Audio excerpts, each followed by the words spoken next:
competition, and African continent, especially when it has to do with the women. So Super Falcon established elite of the competition, nine-time champion, and seeking for a tenth. And the Moroccans, the Atlas Lionesses, who are more like emerging powerhouse of African football, seeking for their maiden title. So the showdown is here. We're here to witness it, and of course we're here to give the count of every action in commentary and analysis.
Have a very wonderful time, Georgia time, right here on this live broadcast on Champion 90.7 FM. We'd like to look at the finalist notes at this point in time.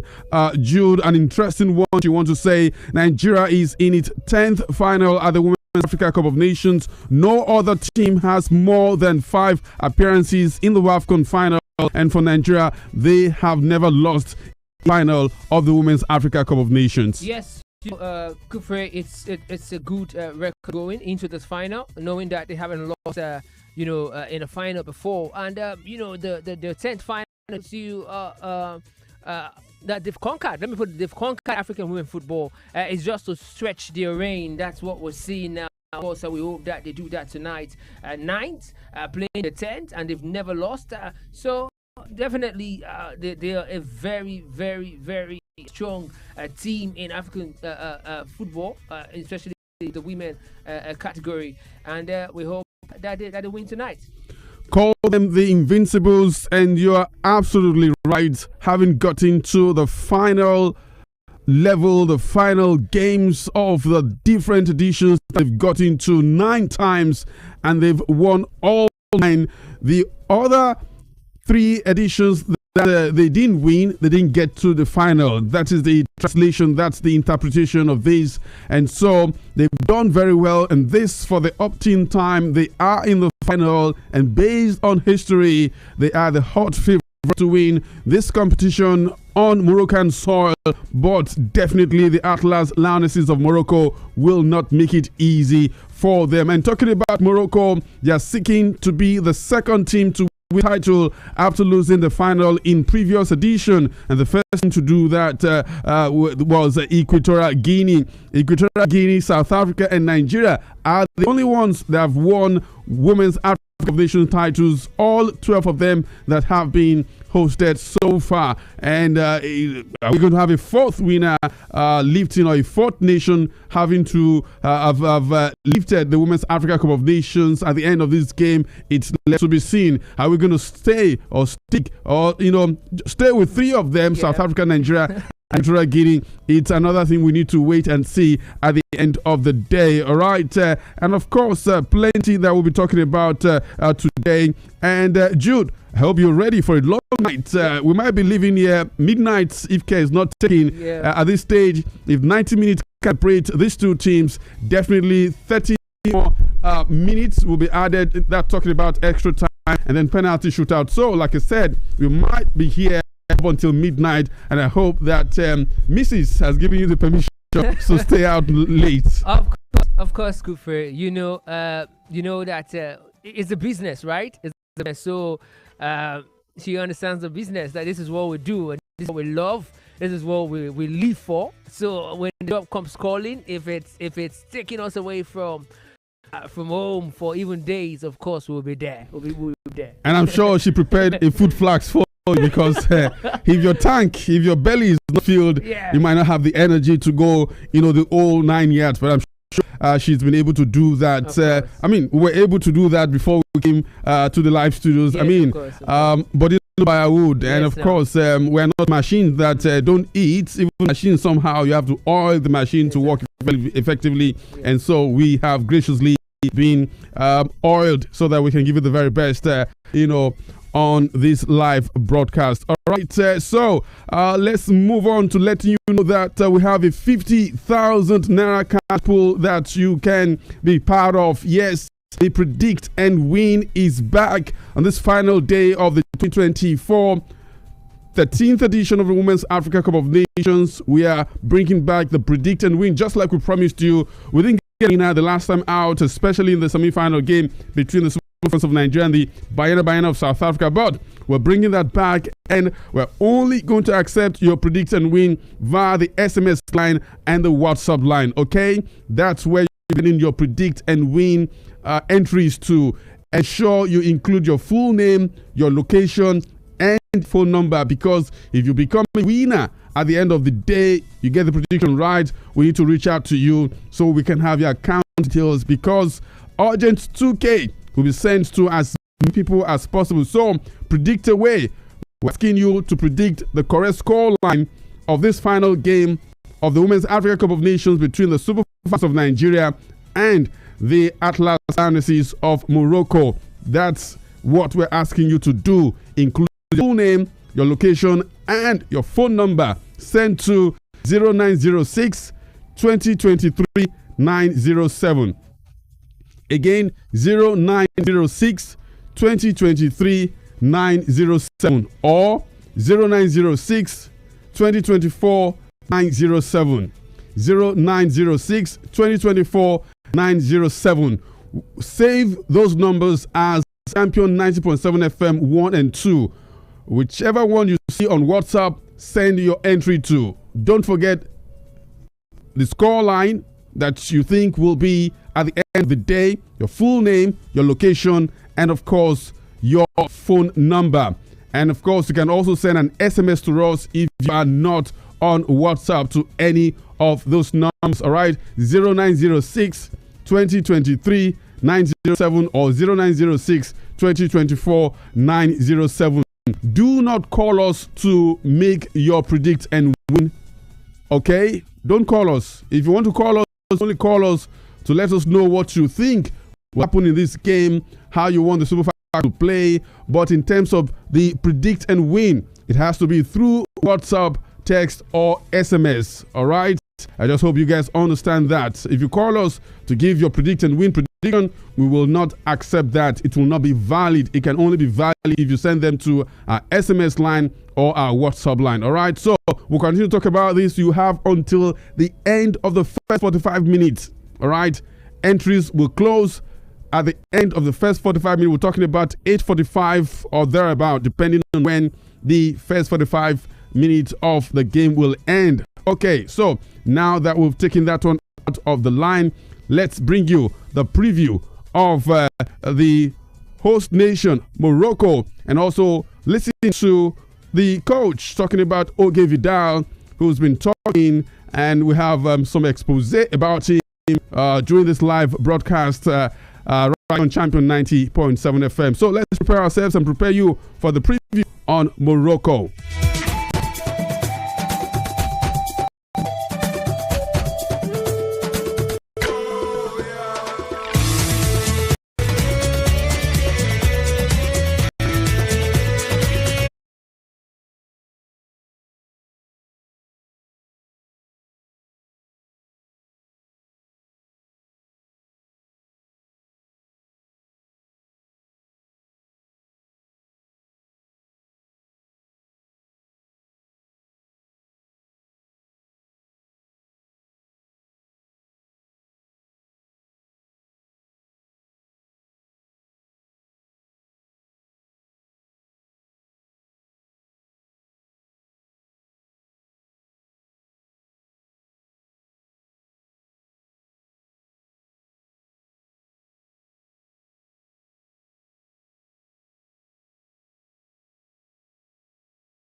as worrisome going into the final match against Nigeria's pacey and dreaded attacking trio of Chiwendu Iwozo, Rashidat Ajibade, and Esther Okoronkwo.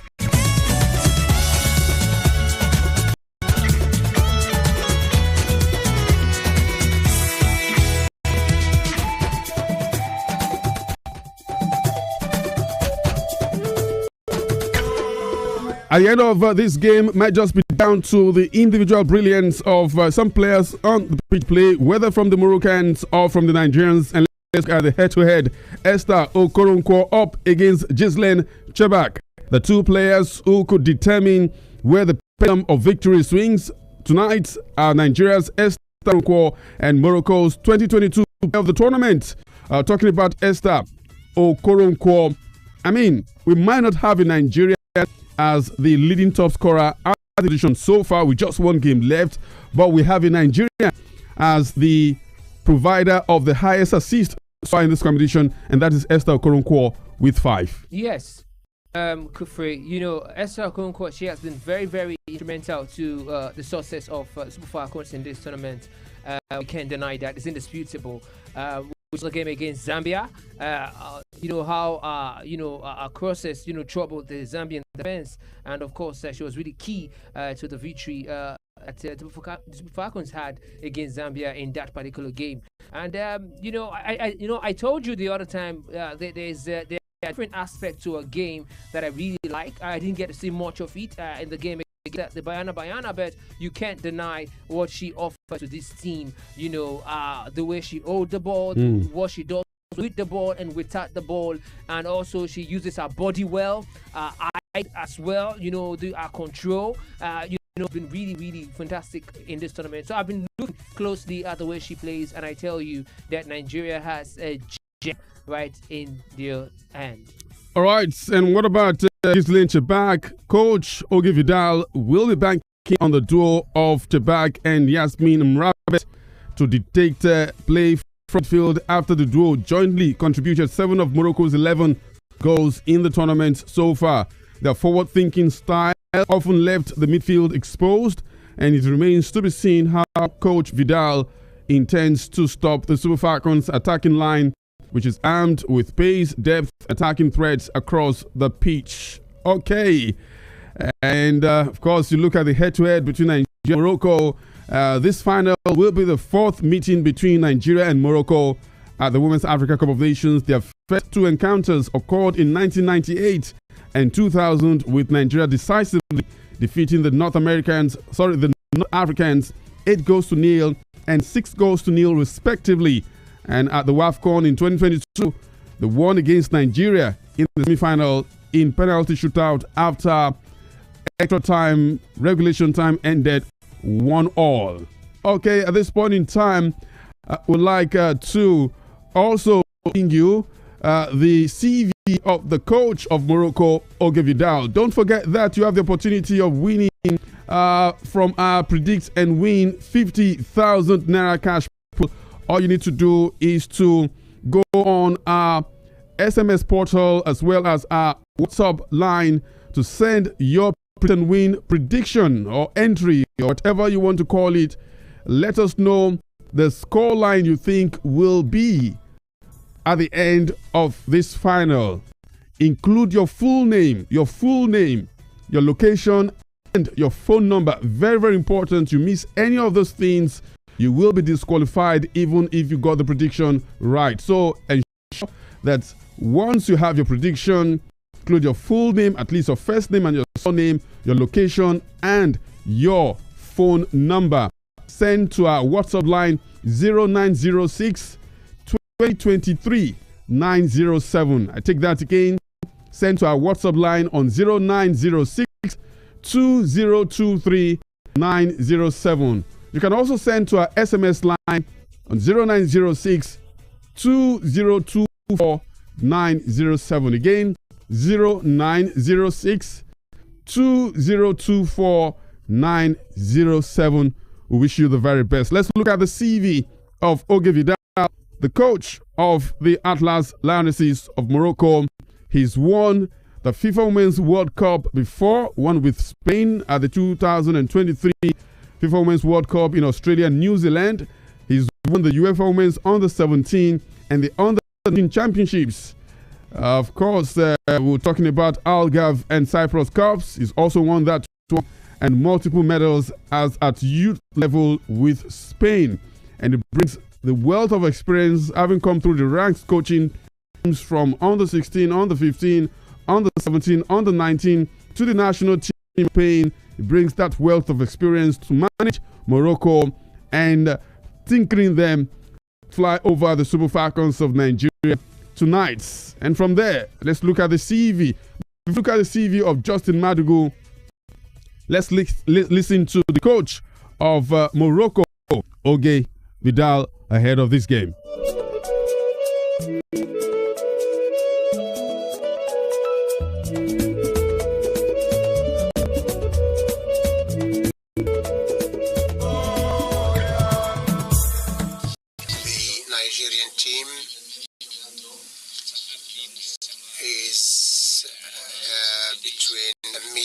To high level. They've got strong players, physically speaking, and they are really very outstanding in terms of their individual qualities. The players play in big leagues, and as a team, they won the trophy many times. So this Nigerian team in this competition improved a lot, and every game is getting even better. Played some really difficult teams as well, but as I told you, it is going to be a final game. We are going to face them without any inferiority or complex. Our team players are committed, highly motivated, so that they can get into history and to win this. We have tried to put all the means to recover, and also the efforts made by the physical trainers and the assistant staff. So tomorrow will be our 6th game, and this was our objective right from the outset of this tournament. We want to play 6 games, and as you know, the final is going to be played without any accumulation of time on the part of the player. But the psychological aspect overruns the physical in games like this. For example, here we are going to play this game with our spirit. We'll try to carry on improving even after this tournament. Coach of the Atlas Lionesses of Morocco, Spanish coach, talking about Oge Vidal right there, saying that his team is highly motivated to lift the 2024 13th edition of the Women's Africa Cup of Nations. Absolutely, they're playing at home. That is one motivation. The 12th man will be right there with them all the way. They've been with them for the entire duration of this competition so far, and even this final day of the competition, they'll be there as well. So they're very motivated. They're also motivated from the fact that when they hosted it the first time, that was in 2022, they couldn't, they missed that one through the skin of their teeth. And tonight, they're back-to-back finals for the Moroccans. That is huge achievement for them. So all these things motivating the Atlas Lionesses to go all the way until the final stretch of this one to lift the title. Yeah, they're of course the Moroccans, they're a fantastic side. They're looking at the manager, like I was saying in the show today, that it's not just about the team, the players. It's about the experience that the coach has, coming in this game. Nigeria, they have an uphill task, which of course I believe that they're equal to. So looking at the team and looking at the atmosphere, a lot of things. The last time we talked about the psychological aspect of the game as well, from the fans, the noise, and if they're going to get anything out of this game, they have to step up big time, not minding all of these things going into that with one objective in mind, which is to win. So I think with that they will do just fine. But if you're to look at the manager, look at the players, look at the environment. See, the truth is, Africa did it the last time they played against them, at the backyard, and of course they won that one. So why not? If the Super Falcons boast a more superior players in terms of quality, so why not? It's not new to them. They've played, on the big stages, in the world of football before, where they faced the home crowd and the noise and whatever advantage that the team, might have. So they've faced all of these things. They've conquered. So this is not even something that should shake them off, or instill or start going a certain kind of fear, or shaking their nerves. So I think they have all it takes to go on.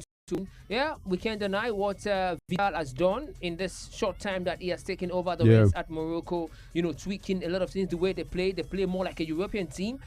These are not something that we are used to seeing in African football. There's fast-paced football, and it's also come with the Moroccan men national team as well. You can see that football is evolving, and Africans are beginning to play exciting football as well, like you can see with the Moroccan female team. But notwithstanding, I think Nigeria so far can go into this game with the edge, knowing that they have the better records against them. They also have a better, better defensive record, which of course is a weakness in the game of the Moroccans, which the Super Falcons must look how best to exploit that weakness in this. With the likes of Ajibade, he has always on 3 goals. Of course, he's also fighting for the highest goal scorer. He has 3 goals. Then we have Ajibade, we have Okoronkwo. So these players, they can what they have to do to ensure that we come out as victorious in this game. All right. In case you just tuned in, you are right on time to be part of our live studio coverage of the final of the Women's Africa Cup of Nations in Morocco. Thankfully, the Super Falcons of Nigeria were the finalists that we will parade or file out tonight. We're up against the Atlas Lionesses of Morocco. And there's a lot just for you if you can predict correctly the scoreline of this game. We have 50,000 naira, even more, depending on the number of winners we will get from this entry or from this predict and win opportunity for you. Just let us know the scoreline of this one. But you need to include your full name, at least your first and your surnames, include your location and also your phone number. The reason why we want your phone number is to be able to call you if you win at the end of the day, if you get the prediction right. Okay, so these are the criteria. You must stick to them, otherwise you might be disqualified. Send your entry to our SMS line 0906 2024 907 0906 2024 907, or you can also send to our WhatsApp line 0906 2023 907 0906 2023 907. Now let's take you through some of the goals, some of the 11 goals that Morocco has scored at this tournament, looking at their road to the final of the 2024 Women's Africa Cup of Nations.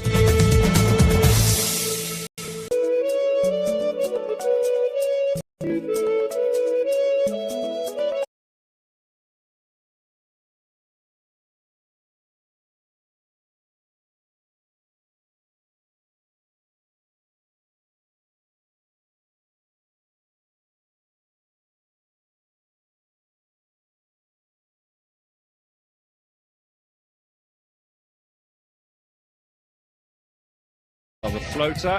Oh, my word! Putting up against Antioch. Oh, that was a pile driver. The goal has been scored by Morocco, who take the lead. Trinity, it's her first real chance. They've got the equaliser. Squeezed in. Rawi will claim it. Drops the ball into the penalty area. Anybody on the end of it? There's the shot. Of course it's going to be a goal. You just don't stop. She is lethal, and it is Ghislaine Shabak again. Tagnac gets the ball across. Oh, it's got in. The goal. Ghislaine Shabak will take that as a second goal, and look at this. Reading and PSG, they're going again. Danger. It's in the back of their surely. Yes, it is, and that has been finished off. Morocco. victory for Gislen Chabak. A hat-trick has been scored. Rabbit with the right foot, drilled into the corner. Goal number 4. Morocco in charge. Morocco moving forward. Chabak, striker goal from Chabak. Oh, that is wonderful for the Moroccan skipper. And how the Atlas needed that. Gislen Chabak.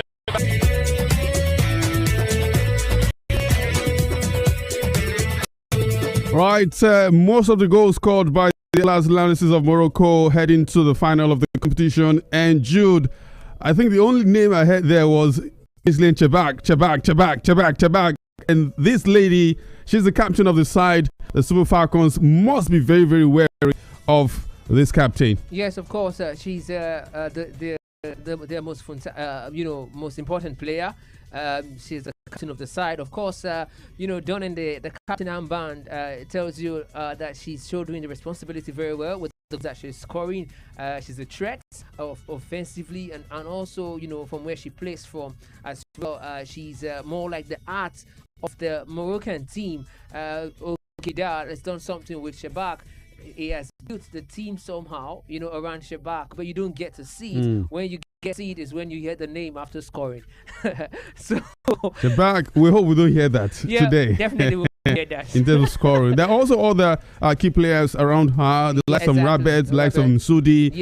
These ladies are very, very free-footed up front. Jaridi as well. Yes, you can see that again. All right, let's switch attention to the Super Falcons of Nigeria. We decided the best for last, and let's just quickly play you how the Super Falcons entered into the Olympic Stadium in that venue of tonight's final of the 2024 Women's Africa Cup of Nations.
There you have it, the Super Falcons of Nigeria. Always very, very spiritual. Every time you see it around them at halftime, before the game starts, at the end of the game, in the locker room. Every game, they are always very, very spiritual. And it did not disappoint on that occasion, dripping in the colors white and green while entering dramatically into the Olympic Stadium in Rabat. More like telling the Moroccans, rubbing it in their face that today we are lifting the Women's Africa Cup of Nations in your face. I hope we didn't just brag too much. We want this night to end the way we have envisaged or envisioned it, and hopefully it pans out like that.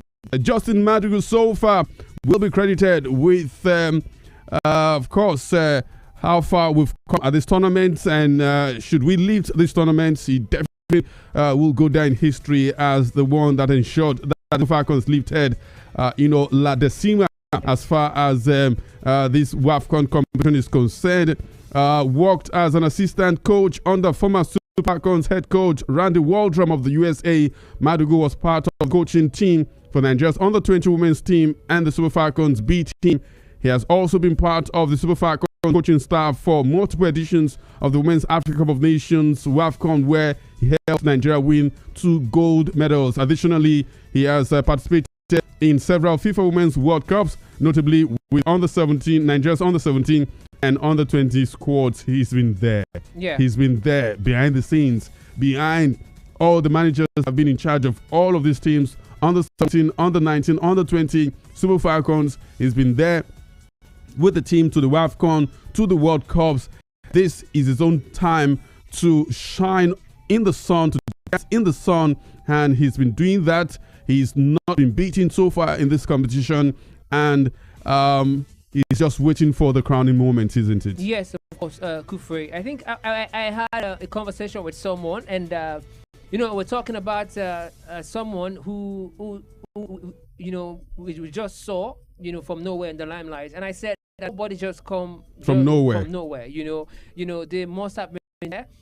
The fact that they've not gotten recognition does not mean that they're not there. Or they didn't exist. They never existed, yes. But, everything in life is in time, so there's time for everything. And that is what we're seeing with Madugu now. And if he goes on to win the 10th title with the Super Falcons, of course, he has deserved it, because looking at how he has worked, he has been consistent, in that particular fold of the Nigerian team. He has in the team with Wardrum. We saw that it was also part of the coaches that formed that particular team, and with the different levels in the national has also been there. So for Madugu, it's okay if we see him now basking in the glory of his efforts. Definitely, you can say that again. Let's listen to Justin Madugu. Had this yesterday, pre-game presser ahead of tonight's Women's Africa Cup of Nations final between Nigeria and Morocco. He said a lot. He said a lot in terms of preparation of the final, the fact that the team has prepared for a penalty shootout outcome. The fitness updates. I think only one player is not fit for this one. I mentioned the name of the player in terms of handling challenges ahead of the final or ahead of this competition, and how they've been able to handle that in competition. He's on Morocco, and of course the coach of the Moroccans also spoke about the 12th man for the Moroccans, the fans, and so much more. Let's listen to Justin Madugu right here during this live broadcast of live coverage of this final game at the 2024 WAFCON. I pray that the omen of not losing any final continues tomorrow also.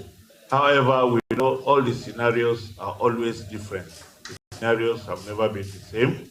It's a new scenario, and we are playing against a top team. We quite know what they can also do.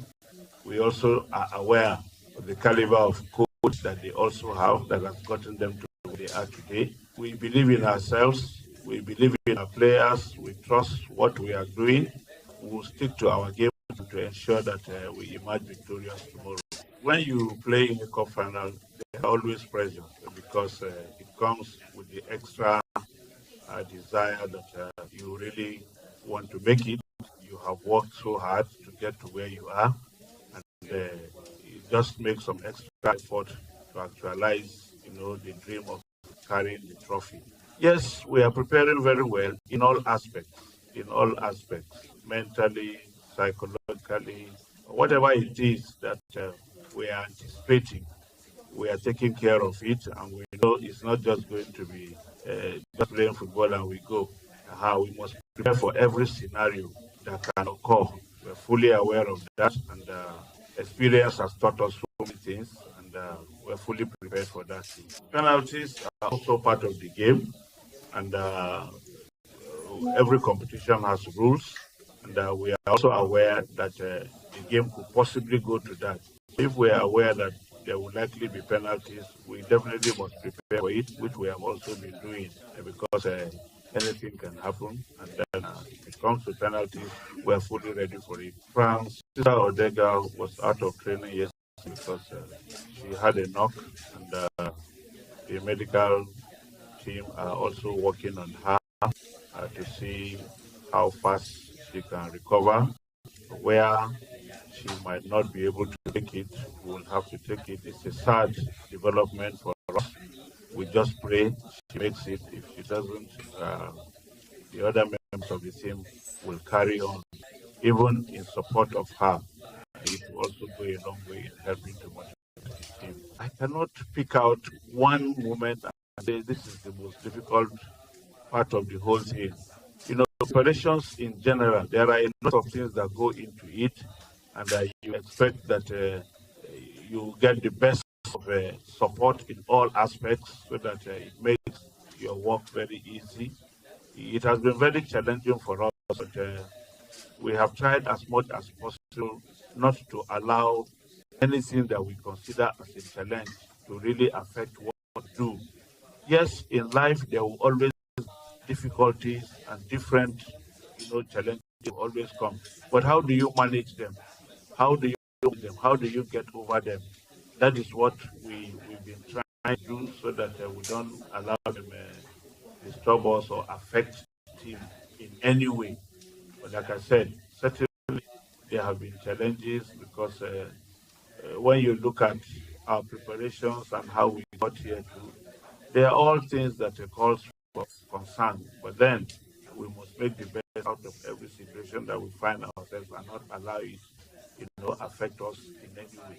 We're trying to make the best out of everybody, and we look at our own game plan and then look at the opposition to determine who starts, who comes on, and what happens.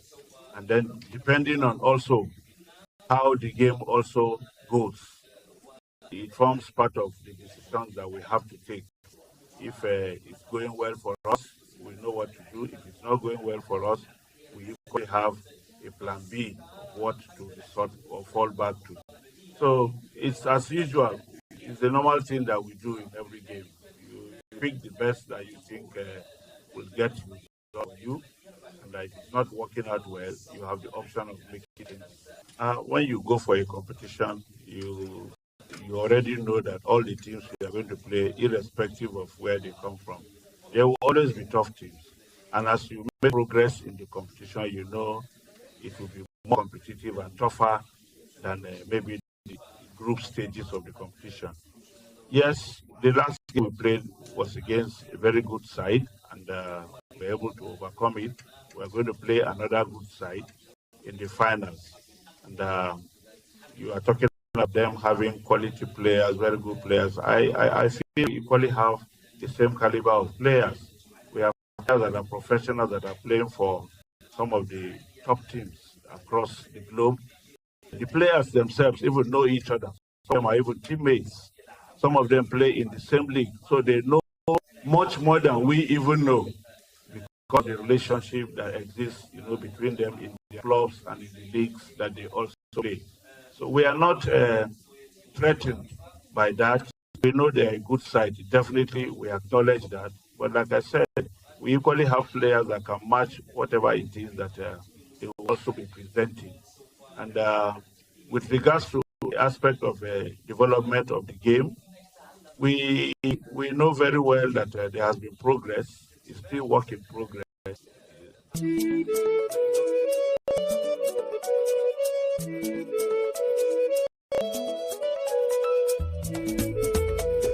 All right, we're getting closer to the kickoff time of the final of the 2024 Women's Africa Cup of Nations between Nigeria and Morocco. That was the voice of the coach of the Super Falcons, Justin Madugu, pre-game press conference yesterday ahead of this game tonight. Said a lot of things, but majorly, Judy said that the Super Falcons, the team is prepared for all scenarios, and there's a plan B. If things are going fine for the Super Falcons, there's a plan B. If it's not going well for the Super Falcons, there's a plan B.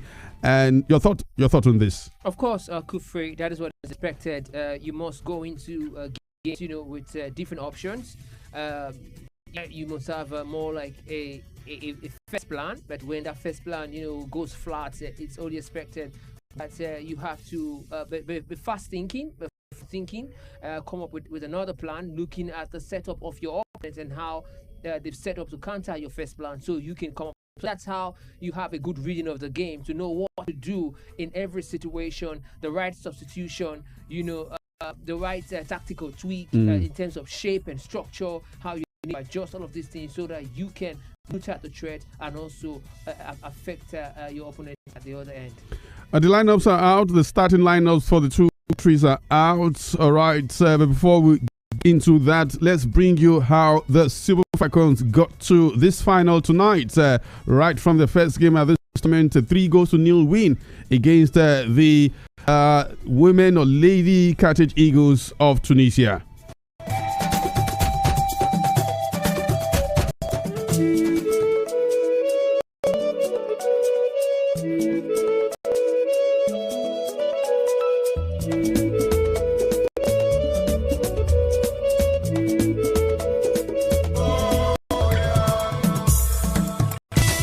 Swung in it goes, and it is in the back of the net. There are just 4 minutes on the clock, and Nigeria's Super Falcons have scored already. Asisat has come through to Babajide. Babajide has stolen. Babajide doubles Nigeria's lead in first half. Stoppage time. Luncho into the middle. Okoronkwo up, and this must be 3, and it is swept home.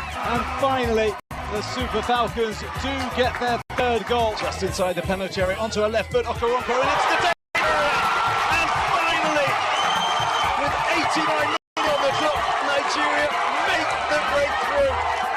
For the second game in a row, Chiwendu Ihezuro has come on. And it's got deep in it goes, and it with the head.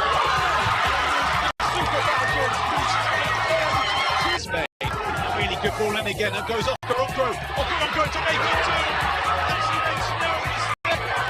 Based in Paris, and she looks lost towards Okoronkwo, based on Chad.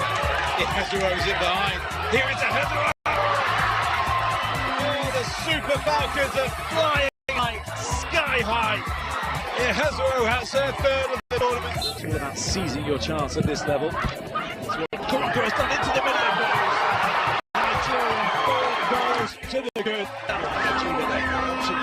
She can find them in. Absolutely wrapped up. And look at the smile on the face of Lloyd.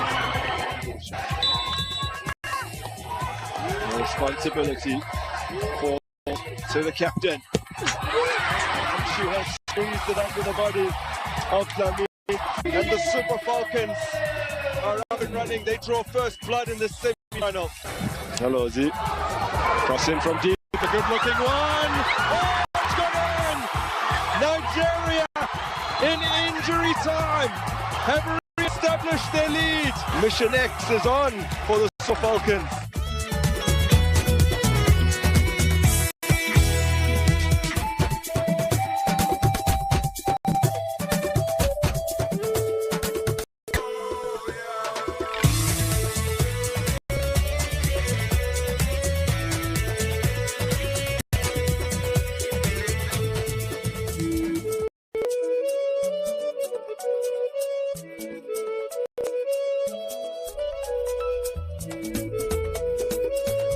Welcome back from that one, and let's get straight into the starting 11s of the two teams, starting with the Super Falcons of Nigeria. Just one change from the team, the lineup that defeated the Bayana of South Africa.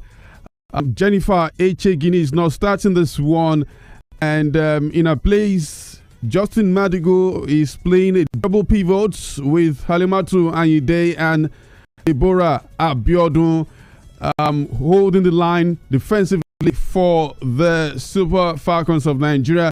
Let's start from between the sticks. Chiamaka Nnadozie, who has not conceded a goal in open play in this tournament so far. Have the back four of Ashley Plumter, Osinacho Harley, Tosin Dimeyi, and Michel Alozie. I did mention Deborah Abiodun and Halimatu Anyide as the two defensive midfielders, and then there is Chiwendu Uyozo, Rashidat Ajibade, captain of the side, and not forgetting Folashade Ijamilusi, play front of the two defensive midfielders, and up front is Esther Okoronkwo. Your thoughts, one, Jude? What are you reading into tactical formation 4-2-3-1 deployed by Justin Madugu? Well, Kufri, I think, it's a good one yet because, when the game starts, we get to see, if there will be need for tactical changes depending on how, the game, is going. But with the starting line so far, it is good with the double pivot. I think we're not, it's more like a midfield battle. They're trying to see how they can give this balance to the midfield defensively with Ayinde and, Abiodun. These two are workhorses. Of course, they have the energy and, they can dominate that midfield and not allow the Moroccans to have that free day in the midfield because it's part of their game. I wanted to say that, but I think I'm going to wait till later to see how the game, pan out so that I can give my thoughts on what I've noticed, especially with the Morocco setup and all of these things and what Ogevida is doing. All right, well, less than 5 minutes into the kickoff of the game. On the bench for the Super Falcons, reserve goalkeeper Tochukwu Olueyi, Risha Babajide, Shukurat Oladipo, Tony Payne, Azizat Shola, Ifoma Onumnu, Christy Ucheibe, Siguratu Isa, Jennifer Ichegini, and Choma Okafor. There is no Francesca Odega on the bench because of her injury, obviously. And for the Moroccans, Chebak is in them, Sudi, all in the midfield alongside Mrabe. There is Ozrai as well as Raidi up front as well for the Moroccans. Ait El Haj, Benzina, the lady with the scarf who plays for them in the defense, she's in there. Raba as well as now the defenders, and then we have Michi, who has conceded quite a number of goals in this competition so far for the Moroccans. All right, we're counting down to kickoff of the game. Don't forget that you can be part of the Predict and Win 50,000 Naira cash pool for you. Predict the scoreline of this one and include your name, your full name, include your location and your phone number. You have until the end of the first half to send in your entry. Okay, you have until the end of the first half to send in your entry for where to send them to. 0906 2023 907 is the WhatsApp line. Again, 0906 2023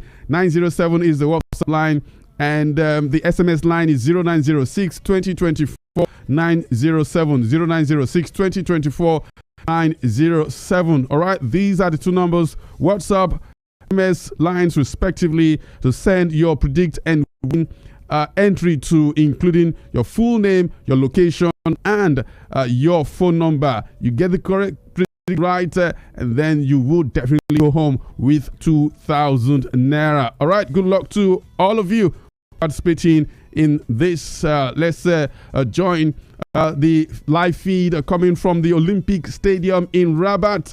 We're ready for the final showdown of the 2024 Women's Africa Cup of Nations. One, in case you didn't get that one right, or you were not around when we listed the 11 for the Super Falcons, let's do you that favor. Chiamaka Nnadozie in goal, Osinachi Hale, Michel Alozie, Tosin Dimei, and Ashley Plumter in the defense. Deborah Abdul and Halimatu Anyide are the double defensive midfielders deployed by coach Justin Madugu. We have Chiwendu Iozo, Rashidat Jibade, and Folade Ijami Lucy, who are the attacking players. And the one who has been pinpointed up front is Okoronkwo Esther Okoronkwo. Hopefully she can assist one or two goals in this one for the Super Falcons. Hopefully she can score another goal for herself and Nigeria in this competition. Just a matter of seconds before the game starts. Of course, all eyes will be on the center referee Ancino from Namibia, the first Namibian to officiate the final of the Women's Africa Cup of Nations.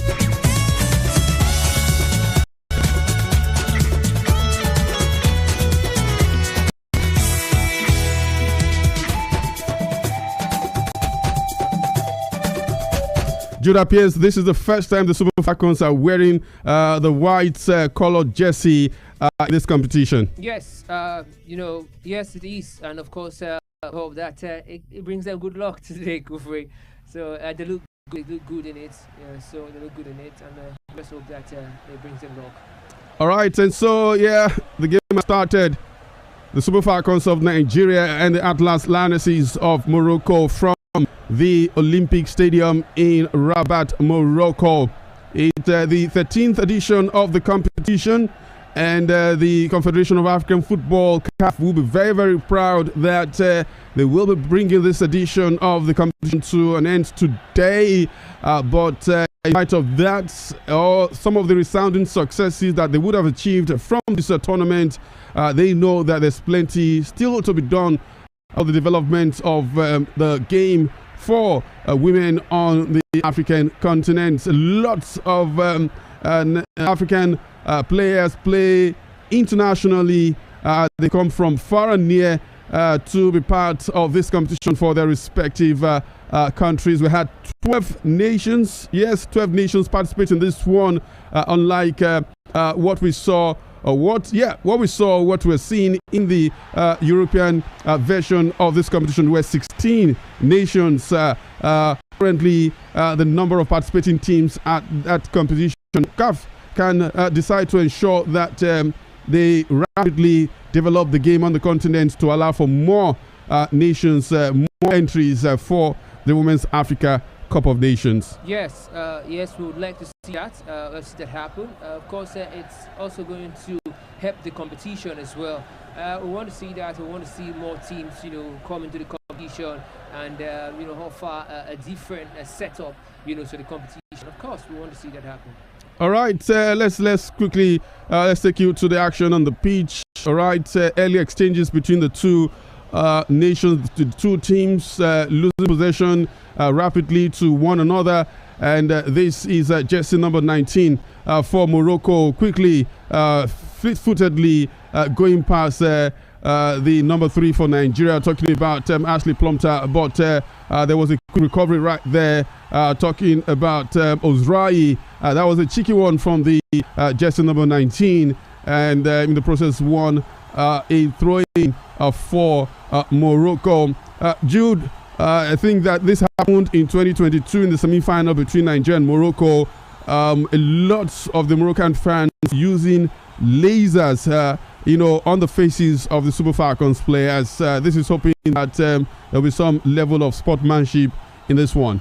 Yes, of course, Kufre. I also I noticed that as well, and I think that something should be done to caution it, because it's more like it affected. We can't deny that it also had an effect on how the players fared in that particular game. So in this tournament, I think all of these things should be stopped, so that we have a fair game and we have a beautiful game to watch.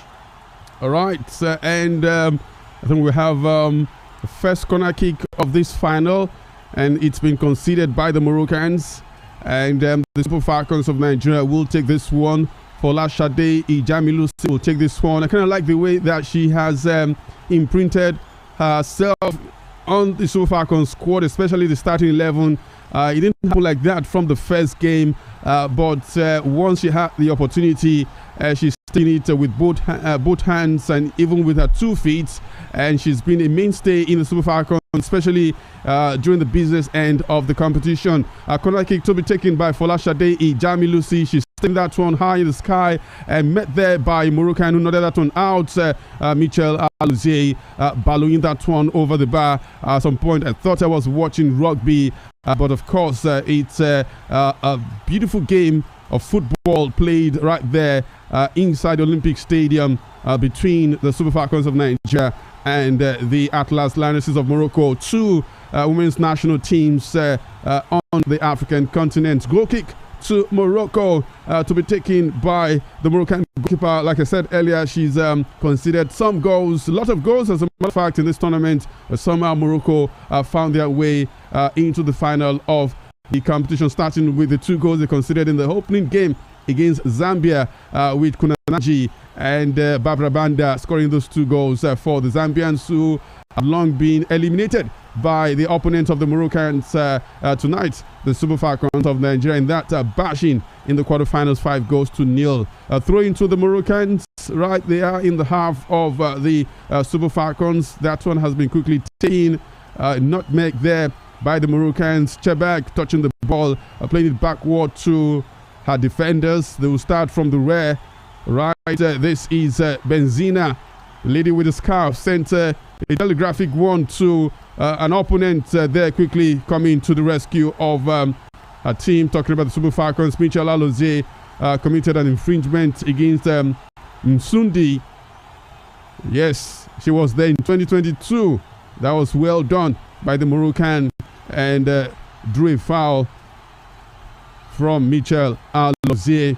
Of course, a lot of persons have criticized Michel Alozie of not having that strong defensive abilities, but again, input and an impact on the team can never be, littled or belittled, because she brings a lot. And this is what we're talking about. Liz already out from the Moroccans, pointing that on the face of goalkeeper Chiamaka Nnadozie as the Moroccans get ready to send in this set piece. It's a free kick from a dangerous position. If Chebak is able to take this one well, perhaps she takes it in and out by Ashley Plumpton. And a shot there from Msundi, blocked by the defensive wall of the Super Falcons. Morocco still have possession of the ball over the bar, and that dangerous moment averted by the Super Falcons of Nigeria. Yes, Kufre, from the first minutes of the game, we've seen the Moroccans, they've shown their ball playing ability, which of course is a strong part of their game. And we must tell ourselves the truth. I'm not really happy if they're going to win this game, it should be fair. The laser, they started with the laser thing again, and it's not really a good one, pointing it at the eyes of the goalkeeper to distract. It's not a good one. I think CAF should look into things like these in the ongoing tournaments and try to stop all of these things. It's not good for our football. And the Super Falcons, I think this is the first time we've seen a team, started at the front foot, playing against Super Falcons in this tournament. Is expected when you look at the team. So the Super Falcons should maintain composure, should be focused, and get the business done. The objective here is to win. No matter what happens, they shouldn't be deterred. They should be, be courageous to go all the way, regardless of the noise, regardless of the influence from the crowd. They should go all the way to win this one. I want to believe that it was part of what Mago was talking about, that whatever the scenario is on the pitch, that they are ready for that. I mean, some of these ladies were there in 2022. They played, they experienced the laser pointing in that one on their faces, and of course they know that they were going to have that. Super Falcons with an opportunity here, but no one to connect. Will they win a corner kick in the process? No, the ball is outside the danger zone of the Moroccans. They played it out, and the ball played into the waiting legs of Ashley Plumpton. Connect with Deborah Abiodun, who cuts in, or is it Folashade Ijami Lucy? Finds Osinacho Hale. This is Osinacho Hale, sent one in, but that was just too much. Just too much, overheating that one. Not Hale, but Dimei. And that she should have done better, but again, wasted opportunity right there. That was an anxious moment for the Moroccans, Jude. Yes, I think if Super Falcons are to play their game, they can really hurt this Moroccan side. They should just, keep a cool head and play their football. I think with that, definitely they're going to hurt this Moroccan team. All right, just saw something before I brought you in on that one, Jude. Coach Justin Madugu is dressed for the occasion. He's wearing a three-piece suit. Yes, of course. I mean, this is very, very unlike Justin Madugu. Coach Justin Madugu, perhaps maybe his oracle has told him that he's leading the Super Falcons to winning this one, and so he had to dress for the occasion. Unlike his opposite number, Oge Vilda, who is in his traditional black and black. Yeah, of course, he's ready to, he's all dressed up to enter his glory moment. So it's good to see him, have a change for a start, and especially in the final. It's fitting of the occasion, right? So I think it's good to see him like this. And we just hope that, he wins and the Super Falcons come back with a 10 target. All right, throw into the Moroccans. 10 minutes on the clock. No drawing of the first blood yet, although the Super Falcons penetrated the defense a few minutes ago, but there was no one to connect with a pass from the right. Here they come again. Chiwendo Ozo tries to check that one down, but he didn't get that one right. Esther Okoronkwo has the ball on her left foot, has two Moroccans on her. What does she do? She wins a corner kick in the process. Well done there by Esther Okoronkwo. Just taking it easy. Pretty much what we are reading from the play of the Super Falcons in the first 10 minutes of this one. Jude, they're taking it easy, not rushing the Moroccans just like they did against the Zambians or the South Africans. Yeah, the Moroccans are a different team, apparently. You know, of course, every team poses a different threat. And you know, it is best for them. It's the final game, so the approach should be calm and easy. Try to control the game. Try to control every moment. When you have your chance, you score. I think that's what they should do at this time. So you know, they've done quite well. You know, so far it's been an open game from what we've seen. Apart from the early moments where we saw the Super Falcons, the Moroccans, you know, took the ball to the Super Falcons half. Since that time, the Falcons, you know, they've gotten their reading back, and of course, we're seeing a hungry team, you know, that is going all the way. Send your predict and win entries in, including your full name, your location, and your phone number. At halftime, we're going to short SMS and WhatsApp portals, so you cannot predict anymore. All right, you have until the end of the first half of this game to send your predictions in. A lot of them have come through, reading a couple of them in the course of the second half, and on a Monday we'll come back to announce the winners and how you're going to get your 2,000 naira each. All right, the Moroccans trying to waltz their way into the 18-yard box, and of course the goal!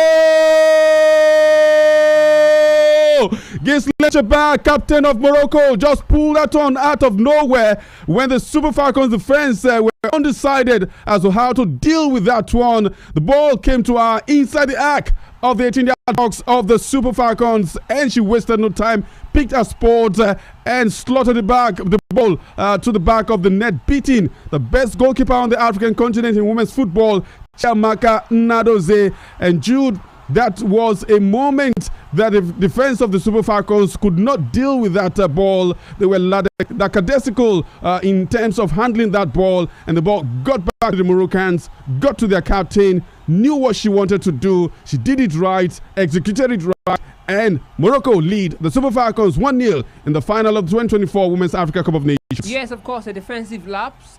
What we saw again, we saw this in the game against Africa. The only goal the South African scored in that game was also defensive from the defender. I think this time it's from Ayinde. I'm not really sure. Maybe a replay will give us a better view of that loose ball that was passed to Shebak for him to place that ball in the net. Of course, this is where the Super Falcons need to be very, very, careful. Defensive errors, loose possessions. These are the things we've complained about in this tournament. A weakness in the game, and I think they need to, for them to. It's 1-0, and of course it's still an open game.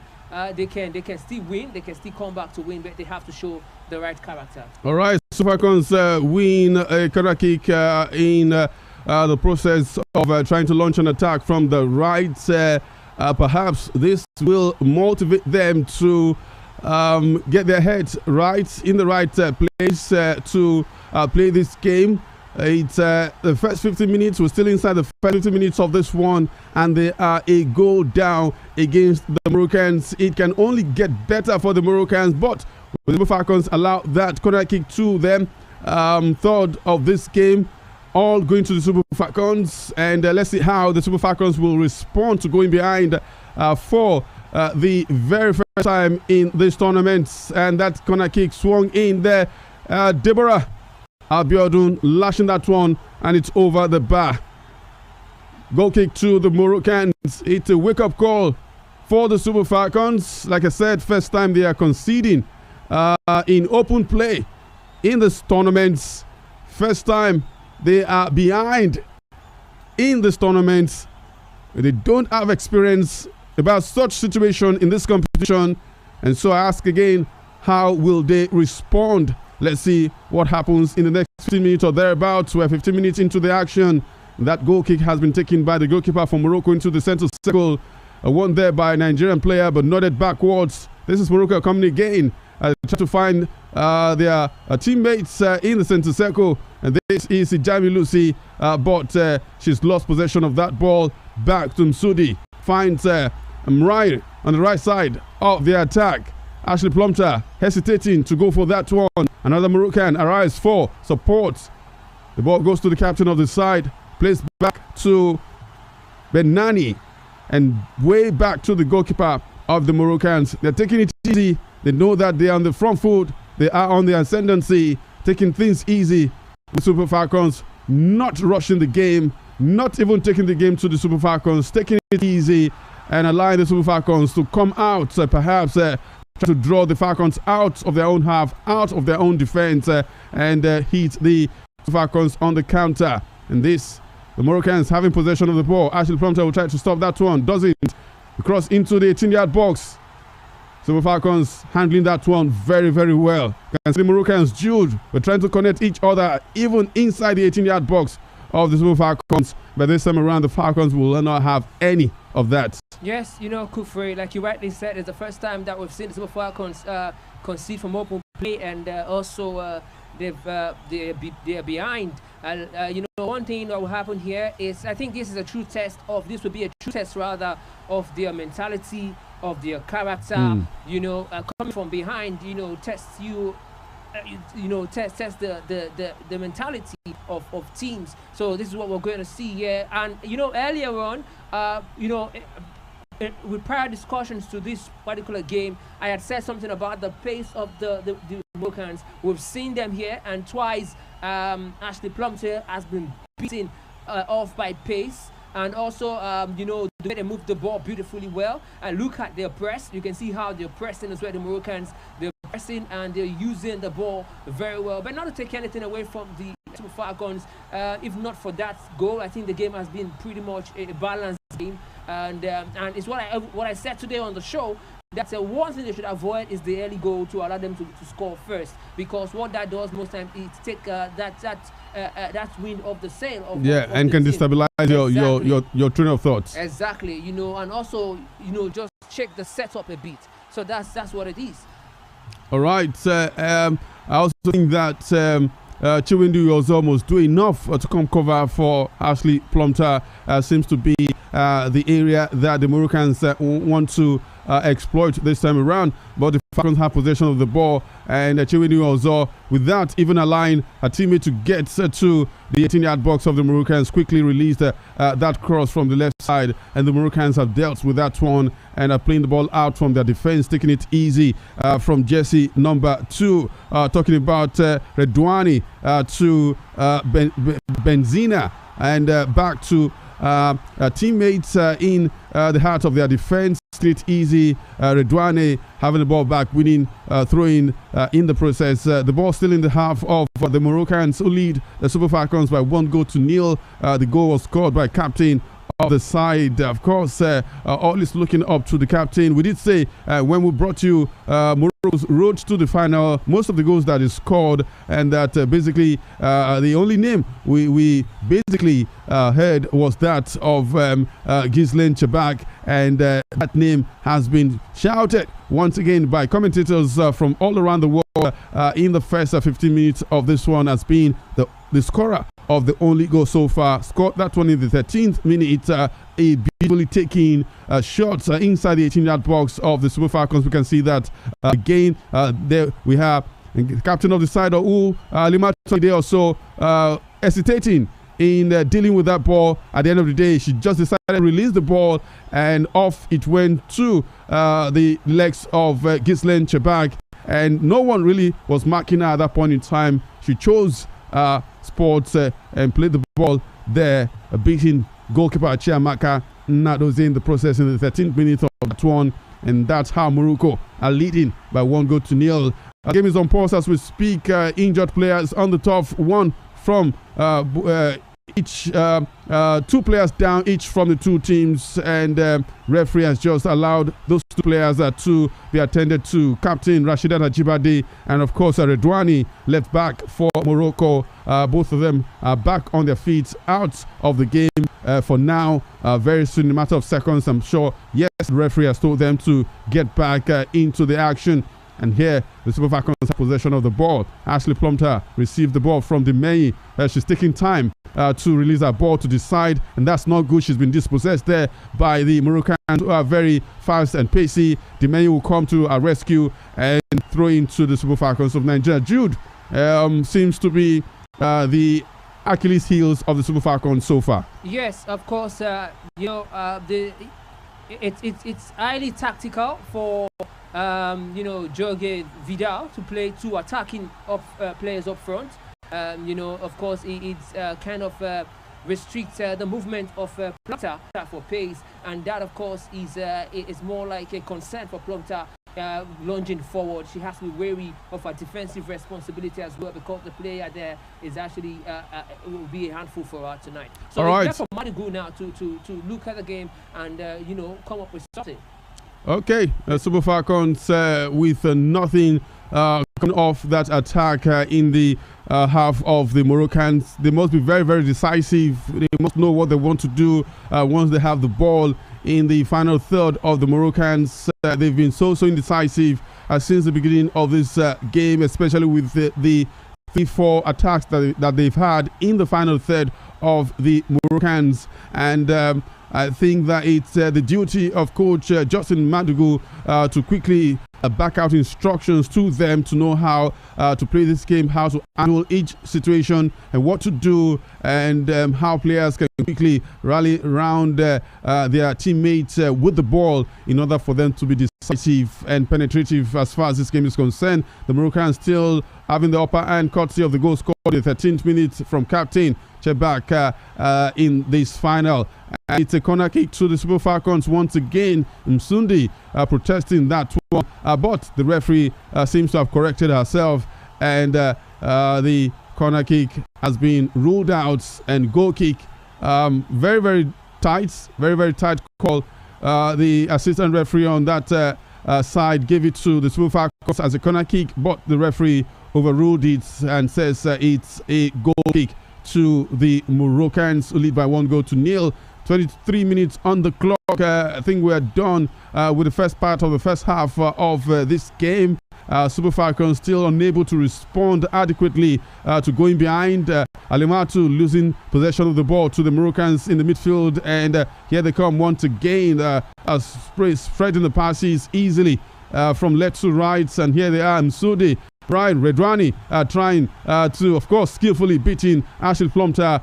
Seems to be late to the occasion on many times so far in this first half. The ball spilling to the Moroccans, and it's a goal! Second goal for the Moroccans inside the first 25 minutes of this one. Another defensive lapse from the Super Falcons of Nigeria. Indecisive once again, coming to bear and not helping the case of the Super Falcons. And once again, they have gone behind not once but twice to the Atlas Lionesses of Morocco. They're having a field day. They're having a time of their life. And of course, a final of their history as far as football is concerned. You can see distraught and everything in between in the faces or on the face of the Super Falcons, who are protesting that second goal. And of course, the referee Ancino said that let's check the VAR. Maybe there's something there. Maybe there's a case for the Super Falcons. That Moroccan player obstructing Osinachi Ohale, or was it Tosin Dimei? That's what the Super Falcons are protesting on or protesting against. Let's see what happens. But again, within the goal once again, Msudi left in no man's land, and she took advantage of that one. Picked a spot. Nothing Chiamaka Nadozie would have done as the Super Falcons trail by 2-0. Yes, Kufre, leading up to the goal, we don't know if the goal will be, given, because I think that's if it's shown clearly, I think it's like a foul, not allowing the defender to clear his line. Even if that goal is given, it's also a defensive lapse for what was seen. But leading to the goal, let's talk about leading to the goal. I think it's been given. Yeah, it's been given. So it's 2-0 to Morocco, and leading up to that goal, you saw from midfield the quick passing to free up space, and something we've spoken about the Moroccan side. They have pace. Move the ball faster, and of course, not just that. Again, it's about the athleticism, how athletic they are, and that's what we've seen so far in this particular first half.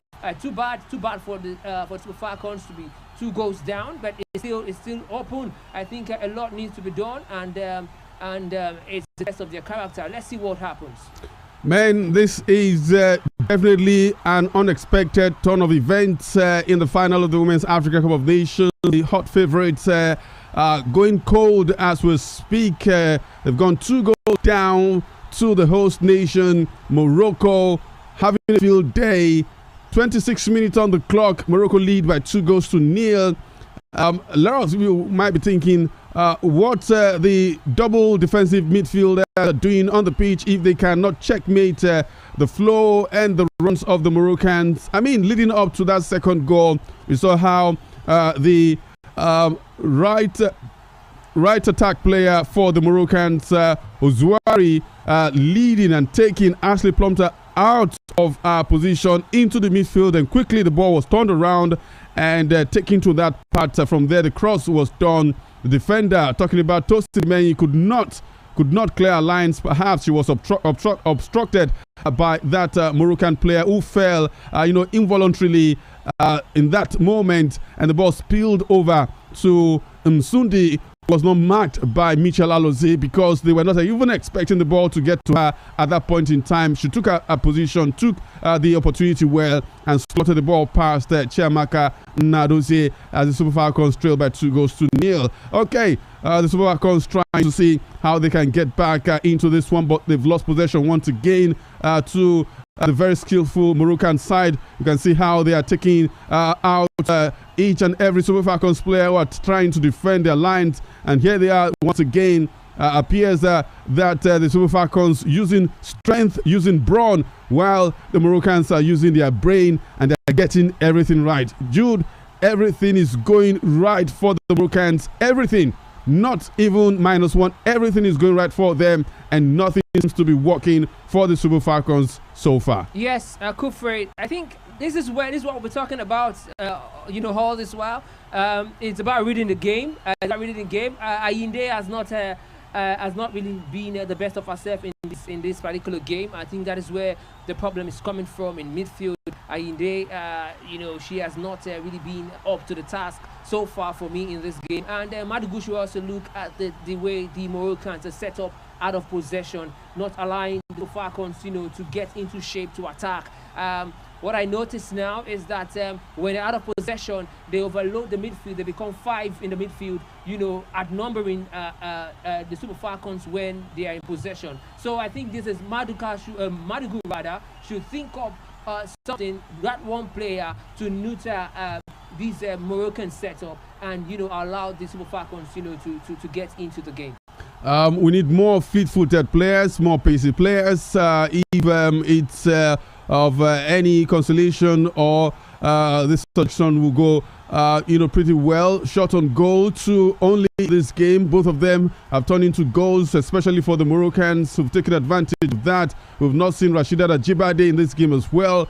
Seems that she's been pocketed well by the Moroccans, except for a few seconds ago when she was brought down, and it's a free kick to the Super Falcons of Nigeria. I'm sure that the Moroccans have done their work very, very well, ensuring that each threat from the Super Falcons, especially the carrier of these threats, are neutralized effectively. And we've seen what they've done to Ashley Plumter. We've seen what they've done to Rashidat Ajibade. We've seen what they've done to Esther Okoronkwo. But we continue to ask, how will the Super Falcons react to this one? They have a set piece, and from we've seen a couple of goals scored in this tournament by the Super Falcons from this position, and Esther Okoronkwo has taken that one and nodded out by that Moroccan defender.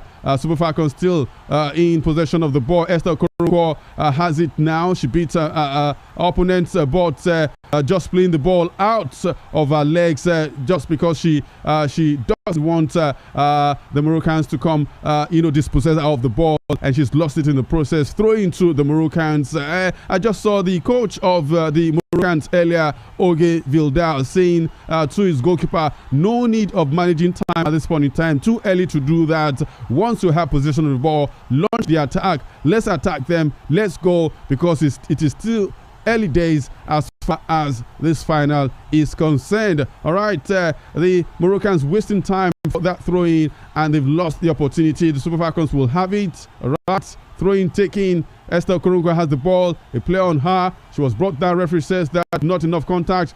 Play on Rashida Ajibade, Michel Alozie, Ohale, Alimatu, passing the ball, blocked there by the Moroccans, throwing to the Super Falcons of Nigeria.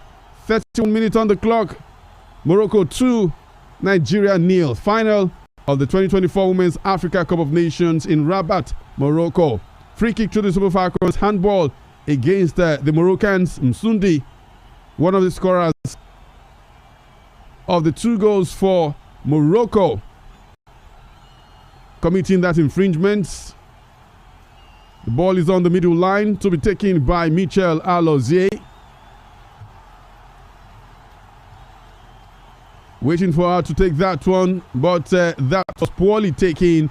But she recovers in time to concede a throw-in to the Moroccans. Enough time for her teammates to run back and cover the lines. Morocco with the throw-in, taking it easy. Jersey number 2 takes that one for Morocco. They win the ball once again, inching closer to the danger zone for Nigeria. Halimatu beating on that occasion. Morocco once again playing some easy does it football, well controlled, and Morocco wins a corner kick. I think the first corner kick of this game won by the scorer of the second goal for Morocco. She's done well for Moroccan football at this level from 2022 down to 2024. Plays for FAR Rabat in Morocco. She's 25 and of course one of the experienced players for Morocco. Captain Ghislaine Chebak, outright top scorer as we speak. Last edition's player of the tournament. Super Falcons losing the ball once again. Morocco at the danger zone. Msundi beating our players, beating our opponents. Unfortunately, the ball ran out of touch for a goal kick to Nigeria. Jude, the Super Falcons are perhaps G3 because of the position where they are. You know, we said it before, first time conceding from open play, first time going behind in this tournament. How will they respond? How are they going to handle that? So far, they've not done that very well. Well, yes, and I'm also seeing some tactical play from Jorge Vidal. Not because they're winning. I'm seeing what he has done to be able to, to keep off the Super Falcons. And it's also the first time we've seen the Super Falcons not have a shot on target for over 30 minutes in the competition. They've not really been effective or play. The Jorge Vidal has come up with a tactics, to deter the attacking threat of being one of the best attacking sides in the tournament, if not the best attacking side in the tournament. So, looking at the game, they're skillful. The Moroccan player, they're skillful. It's about using the ball well. We've seen that they've used the ball very well, creating spaces like we're seeing now, and winning duels, the second balls, the press, and they know what is at stake here, and I think they came up big time for it. But we hope that Super Falcons bounce back from this and shake off these 2 goal deficit at the moment, and come back really stronger. And we hope to see some tactical changes too from Madugu in the coming half. Do you think that we need to wait until half-time or in the second half for substitution to be made by the Super Falcons by coach Justin Madugu, or he can make one now? Because nothing seems to be working for the Super Falcons, and maybe one or two players are not playing to instruction, and this is the final. You won't have a second opportunity, to play this final. It is all or nothing.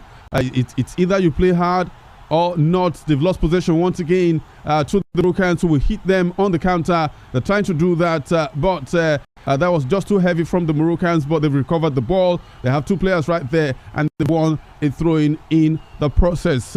So, do we need to wait till halftime or in the second half before coach Justin Madugu will effect his first substitution? Maybe one or two players not playing according to instruction, or the team as united as they were at the beginning of this game has gone disunited, and he needs to plug the holes. Yeah, tactics is one thing. Another thing that makes tactics work is players, right? Kufre, I think what he can also do here, he can also use a player here to effect another tactics, right? So we can use a player to effect another tactics just to neuter them.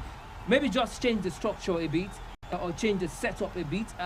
Maybe you can have what's the name now? You can have one of the midfielder, the midfielder, play up front, with Ajibade, and allow one to sit with the defenders.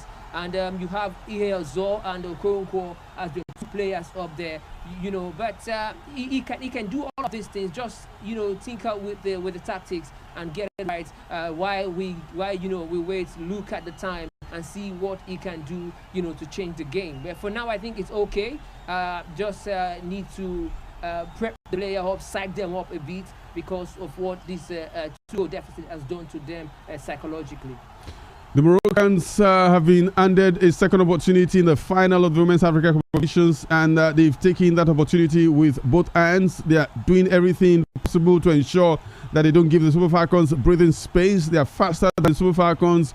Every time they lose possession of the ball, they quickly want to get it back. They want to control the game. They don't want to allow the Super Falcons to do that, and that's why they've gotten almost everything right so far. And the Super Falcons that are even physical are playing second fiddle to the Moroccans, who are using more of their skills to decimate, to disorganize and destabilize the plans of the Nigerians. Possession of the ball, Osinacho Hale deep into the half of the Moroccans. What does she do? She's able to beat two players in the process, but has misplaced a pass. But thankfully for the Super Falcons, they have possession of the ball back. The ball is in the center circle. Countrywoman in the defense, talking about Demey playing with Biodun Deborah. Demey back to Deborah. Halimatu Anyide has the ball. Hale gets it on the right side, sends a long one in, looking for the two players in there. Chiwendu also connecting with that one, but it was quite feeble, and the goalkeeper picking that one up easily without being threatened.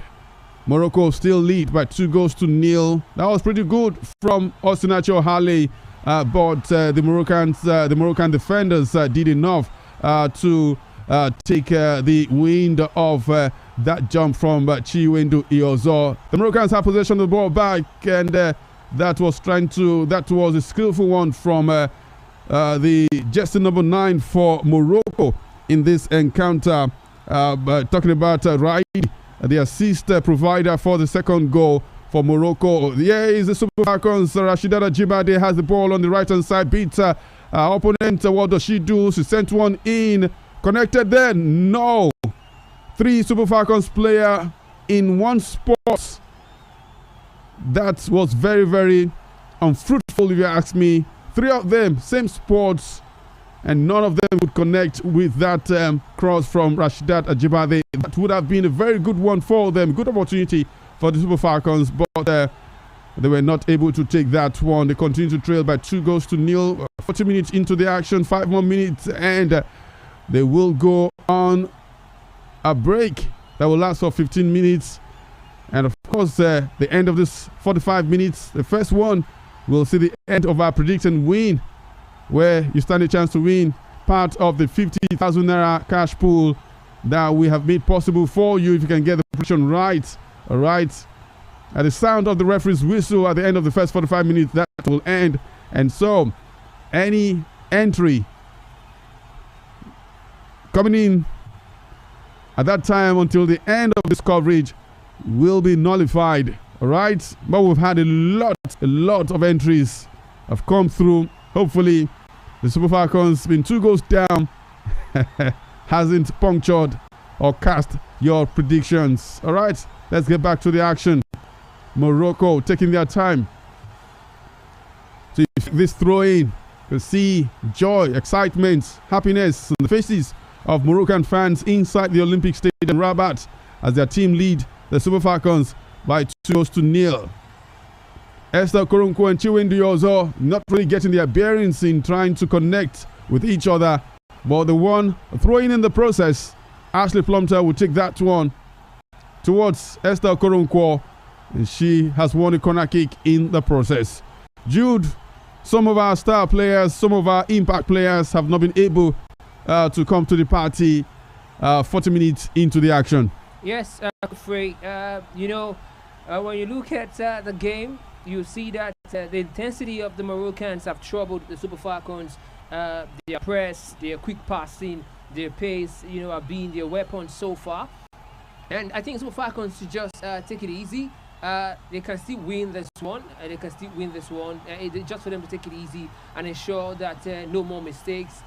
I think one thing that would do justice for them now is they can get 1 goal going into the break. Yeah. I think that, of course, will help them to come out stronger, in the second half, and to try to fight for the equalizer, and while doing that, also maintaining shape at the back, not to concede more. But it's been I think it's been the final that not in terms of scoreline, not what we expect, but in terms of play so far from the Moroccans. So far, they've not really played the way they played against other teams, because it is a different team, and tactically we can see that they are the better side, to be honest. Just looking at the second goal for the Moroccans once again, I think that the referee should have taken a second look at that infringement because a slight touch on the player that's trying to go clear a ball, can destabilize her, can take her out of position. And I think that was what happened. Might not be a huge touch on the player, but enough to take her off, what she was trying to do. But the referee didn't push further. And so the goal stood as the Moroccans continue to lead by 2-0. They're having fun, having a moment of their career. They've just win the Women's Africa Cup of Nations for the very first time, second time hosting the competition back-to-back, and back-to-back getting to the finals of these 2 editions. And they have 45 minutes plus a few more for them to hold their lines and perhaps get one across the line to make a history. Inability to their efforts not to be able to do that might change the story of tonight's Women's Africa Cup of Nations final. So let's see how that one will go. It's an infringement against the Super Falcons of Nigeria. According to the referee, we can see some big wigs from African football there at the stadium. Of course, some of them enjoying what's happening, others not. A free kick to the Super Falcons of Nigeria. Will this be the opportunity that they need, or the moment that will see them have the scoreline heading into halftime? We'll wait and see. Esther Okoronkwo standing behind the ball with about 6-7 of our teammates heading towards the 18-yard box of the Moroccans. Hopefully she doesn't get this one closer to the goalkeeper, because any touch to the goalkeeper might just be an infringement. She's taking that one towards no one in particular. Handball shouted there by the Super Falcons player, but the game continues. Referee waves that one off.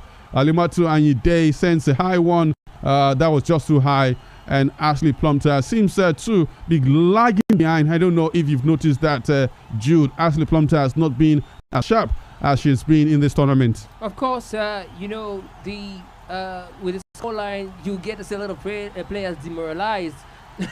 So it's going to take a stronger ability, a stronger mentality for you to shake this off and get into gear. And especially for a team who has not come from behind, to win before. So this it's more like a mountain to climb from what it's looked like now. Ashley Plumter, she's not been the best of herself, and not just that, also a weakness in the game of the Super Falcons we've always talked about in this tournament is how they they can't string passes together. They're quick to lose possession. You can see how the Moroccans keep possession of the ball, how they control the ball. The Super Falcons, 5-6 balls, they've lost the possession. They can't really pass correctly. Every touch from, you can imagine this, every touch from Eozor and other players as well. So you can see that a lot of work needs to be done, like I've always said. And this is showing here today against a team who has been tactically, set up by Jorge Vidal. But anything can still happen. While they look down right now, but I think they can still shake it off. Good play from Folashade, of course, and Ajibade. We need to see them step up more, and show what they can do.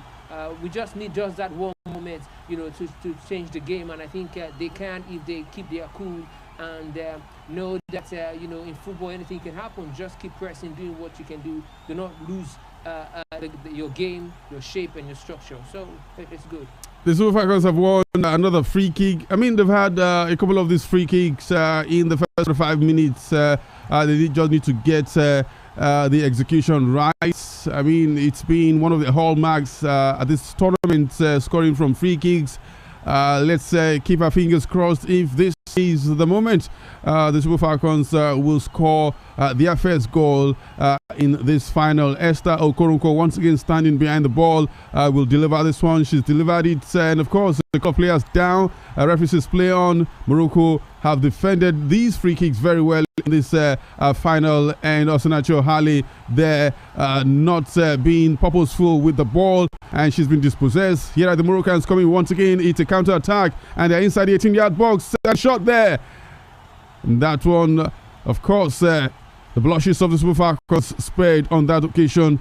Ozrai, that was some running from her after dispossessing Osinacho Hale in the half of the Moroccans, and took that one. Perhaps she should have played with a couple of her teammates that quickly joined at the start of that run, but she went solo and almost got that one behind Chiamaka and Nadoze. But she did, but that one was off target.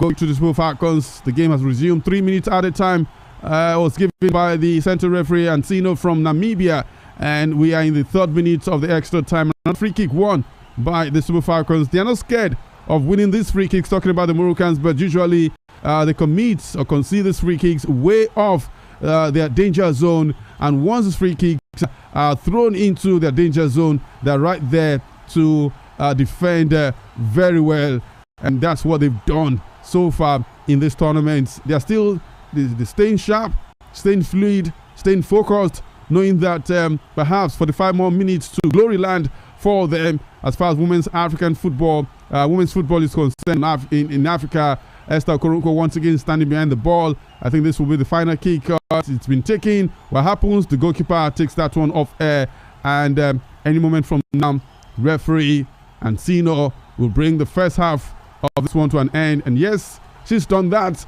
Morocco take a 2-0 lead into time against the Super Falcons of Nigeria, 9-time African champions, and history perhaps is 45 minutes away for the Moroccans, who lead Nigeria by 2-0.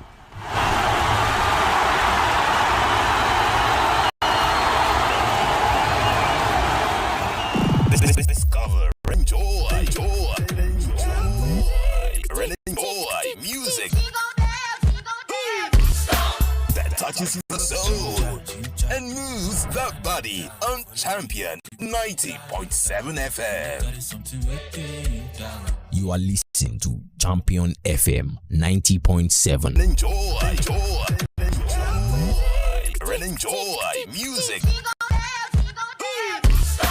that touches the soul and moves the body on Champion 90.7 FM.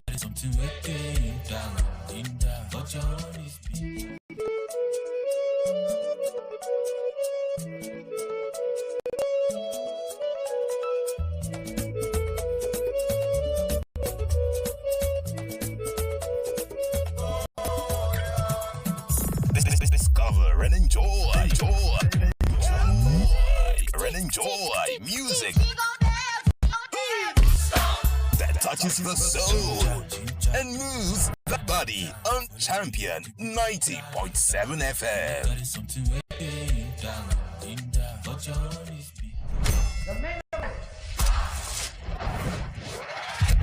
Butler with the move. In Curry 3. It's time to look to the 5 red lights. And the Bahrain Grand Prix is underway.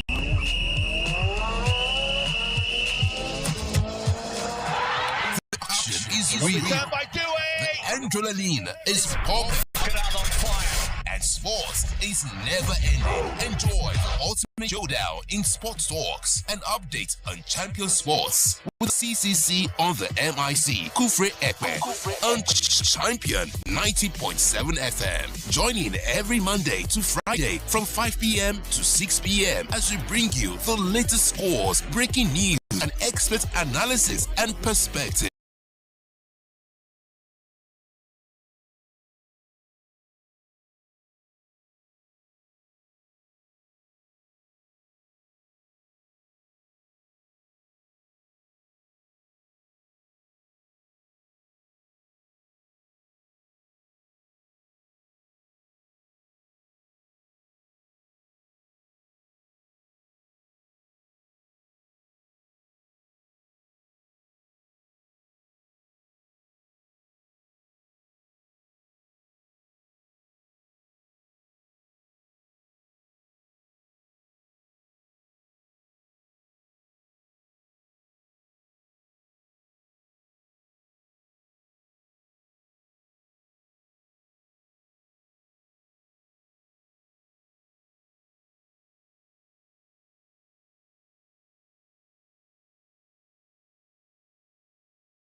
Right, and so second 45 minutes started, and we have the Super Falcons now behind the ball. They have that free kick. You know that free kick? Yes, that's the free kick.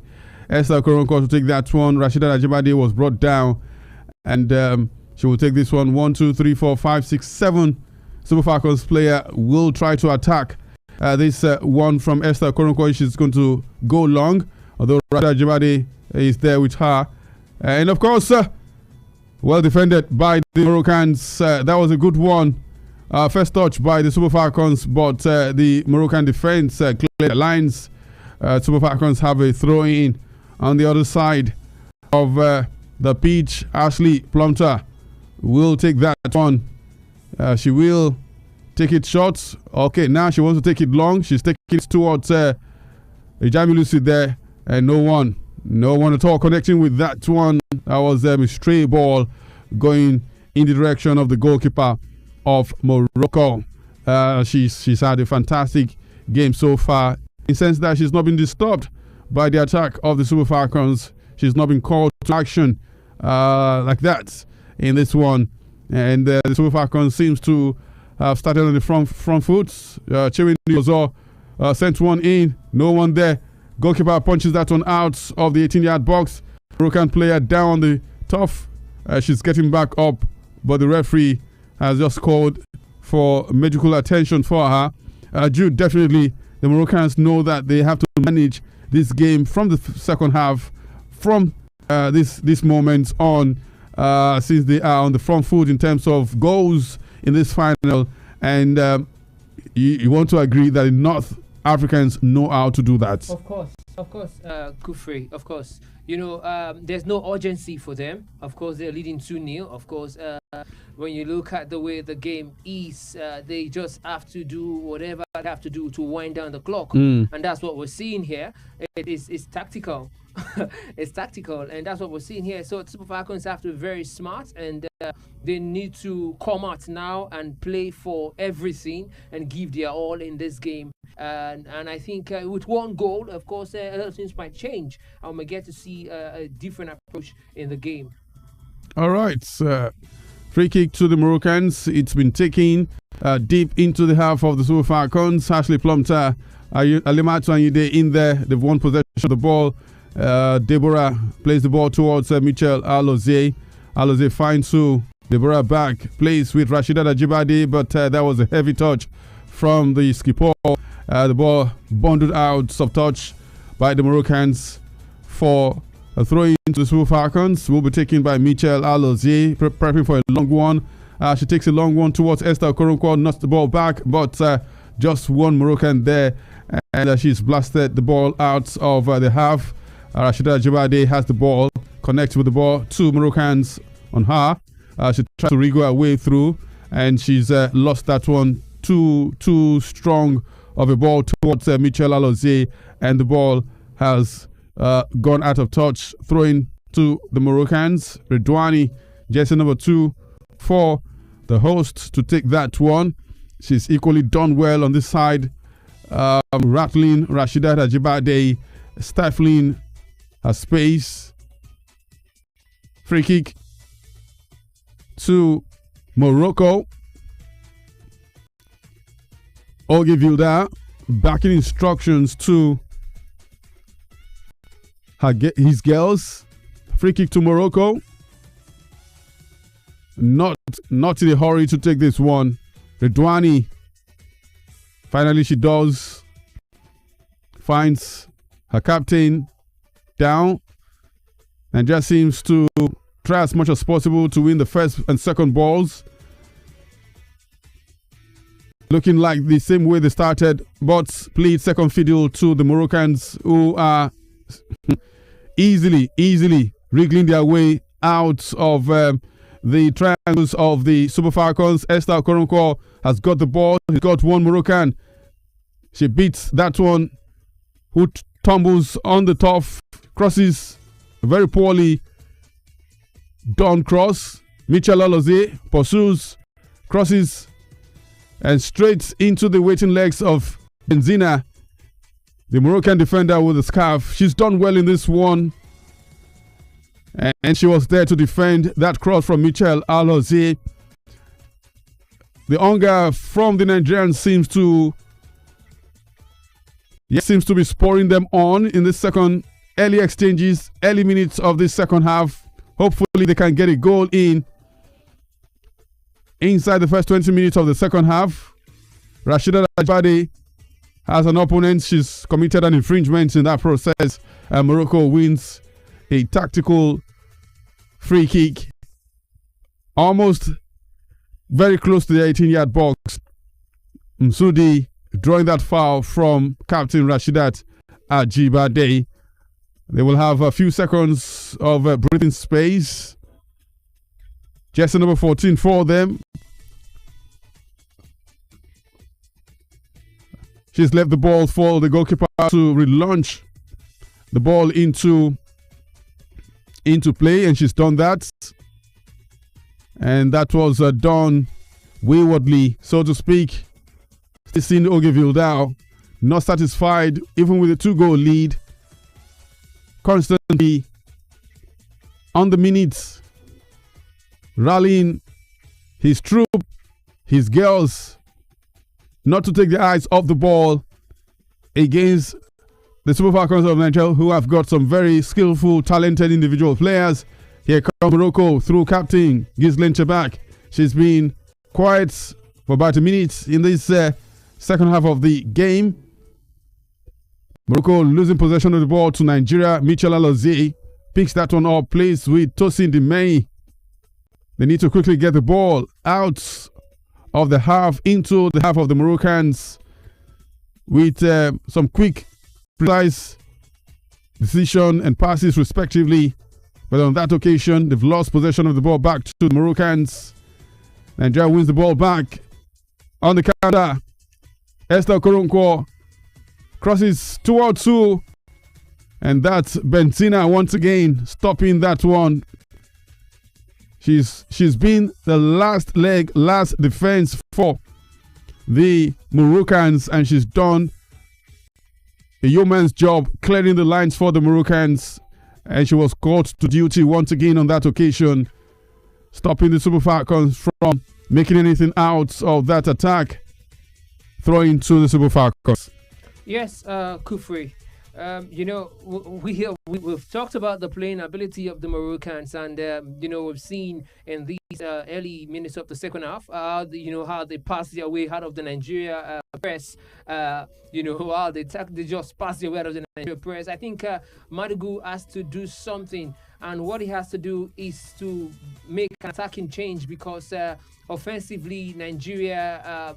They've been second best. They've not even had attacking threats at all. We've not seen players in dangerous situations, dangerous positions, rather in the 18-yard box of the Moroccan, and that's why it's more like an easy clearing for Benzina so far. Most of the balls is the one clearing the balls. There's no player in that position there to offer that attacking threat. We can see how the Moroccans are comfortably, keeping possession, playing and creating space, for themselves to halt the Super Falcons. So I think Madugu has to look critically into this game, read the game, and bring in attacking changes that will change this game. Players who can attack and also cause them threats and find themselves in dangerous attacking positions. I think when he does that, we can see a change in this game. But for now, this is how it's going to remain if he doesn't make the right call. Let's look at once again the players on the bench for the Super Falcons. Rinshola Babajide is there. We have Jennifer Echegini, Isa. There's also Chioma Okafor. I don't think she's played a second in this tournament. That's the player with Nigerian Malawian parents. There's also Oladipo. We have Tochukwu Eluei, reserve goalkeeper. Ifeoma Onumno as well. We've not seen her in this tournament. Aziza Toshola is on the bench. Tony Payne as well is on the bench. And Christy Ucheibe. All right. I mean, we need players who can hold on to the ball. We need players who can make it difficult for the Moroccans, especially on the wings. We need players who can run with the ball without losing possession. And the likes of Babajide, Rinshola, Rinshola Babajide. Tony Payne, after the first game, we've not seen her in the colours of the Super Falcons. I don't know what has happened to her. So these are two players that can come in and, shake the Moroccans soon as have possession of the ball. Chebak running towards that one, trying to launch the attack. But Michel Alozie has won that one for the Super Falcons of Nigeria. Ashley Plumter, Tosin Demey, send the long one towards who? No one in particular, but they will chase this one. The goalkeeper comes out, and within the territory of the 18-yard box of Morocco, she safely picks that one. Morocco not in any danger whatsoever to lose the 2-goal cushion that they currently enjoy over the 9-time African champions. Morocco with the ball again. Chebak Msundi, scorers of the 2 goals for the Moroccans, but good one by Folashade Jamilusi, running back to win that one. And Osinachi Ohale, just like that, has lost that one to the Moroccans. Va knocking the ball out of touch for throwing to Morocco. Jude, I'm thinking that it's time. You need to sacrifice. You need to gamble at this point in time. I think that Justin Madugu should sacrifice one of those 2 DMs. Let's see what he's trying to do now. We have 2 players on the touchline. We're about to see 2 players for the Super Falcons come to this action. Rinshola Babajide and Jennifer Echegini are the players who will come on, and they will replace one player that they will replace is Deborah Abiodun. Is it? Chiwendu, he also is out. Yes, that's a good substitution.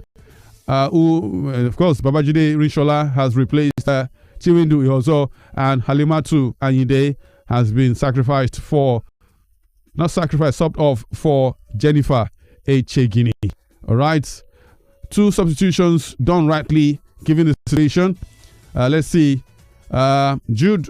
What can Jennifer Echegini and Rinshola Babajide bring to the table, especially with the Super Falcons in this position? Well, they are going to offer attacking threats. Apparently, they're going to offer attacking threats. And for Echegini, I think that's what we want to see.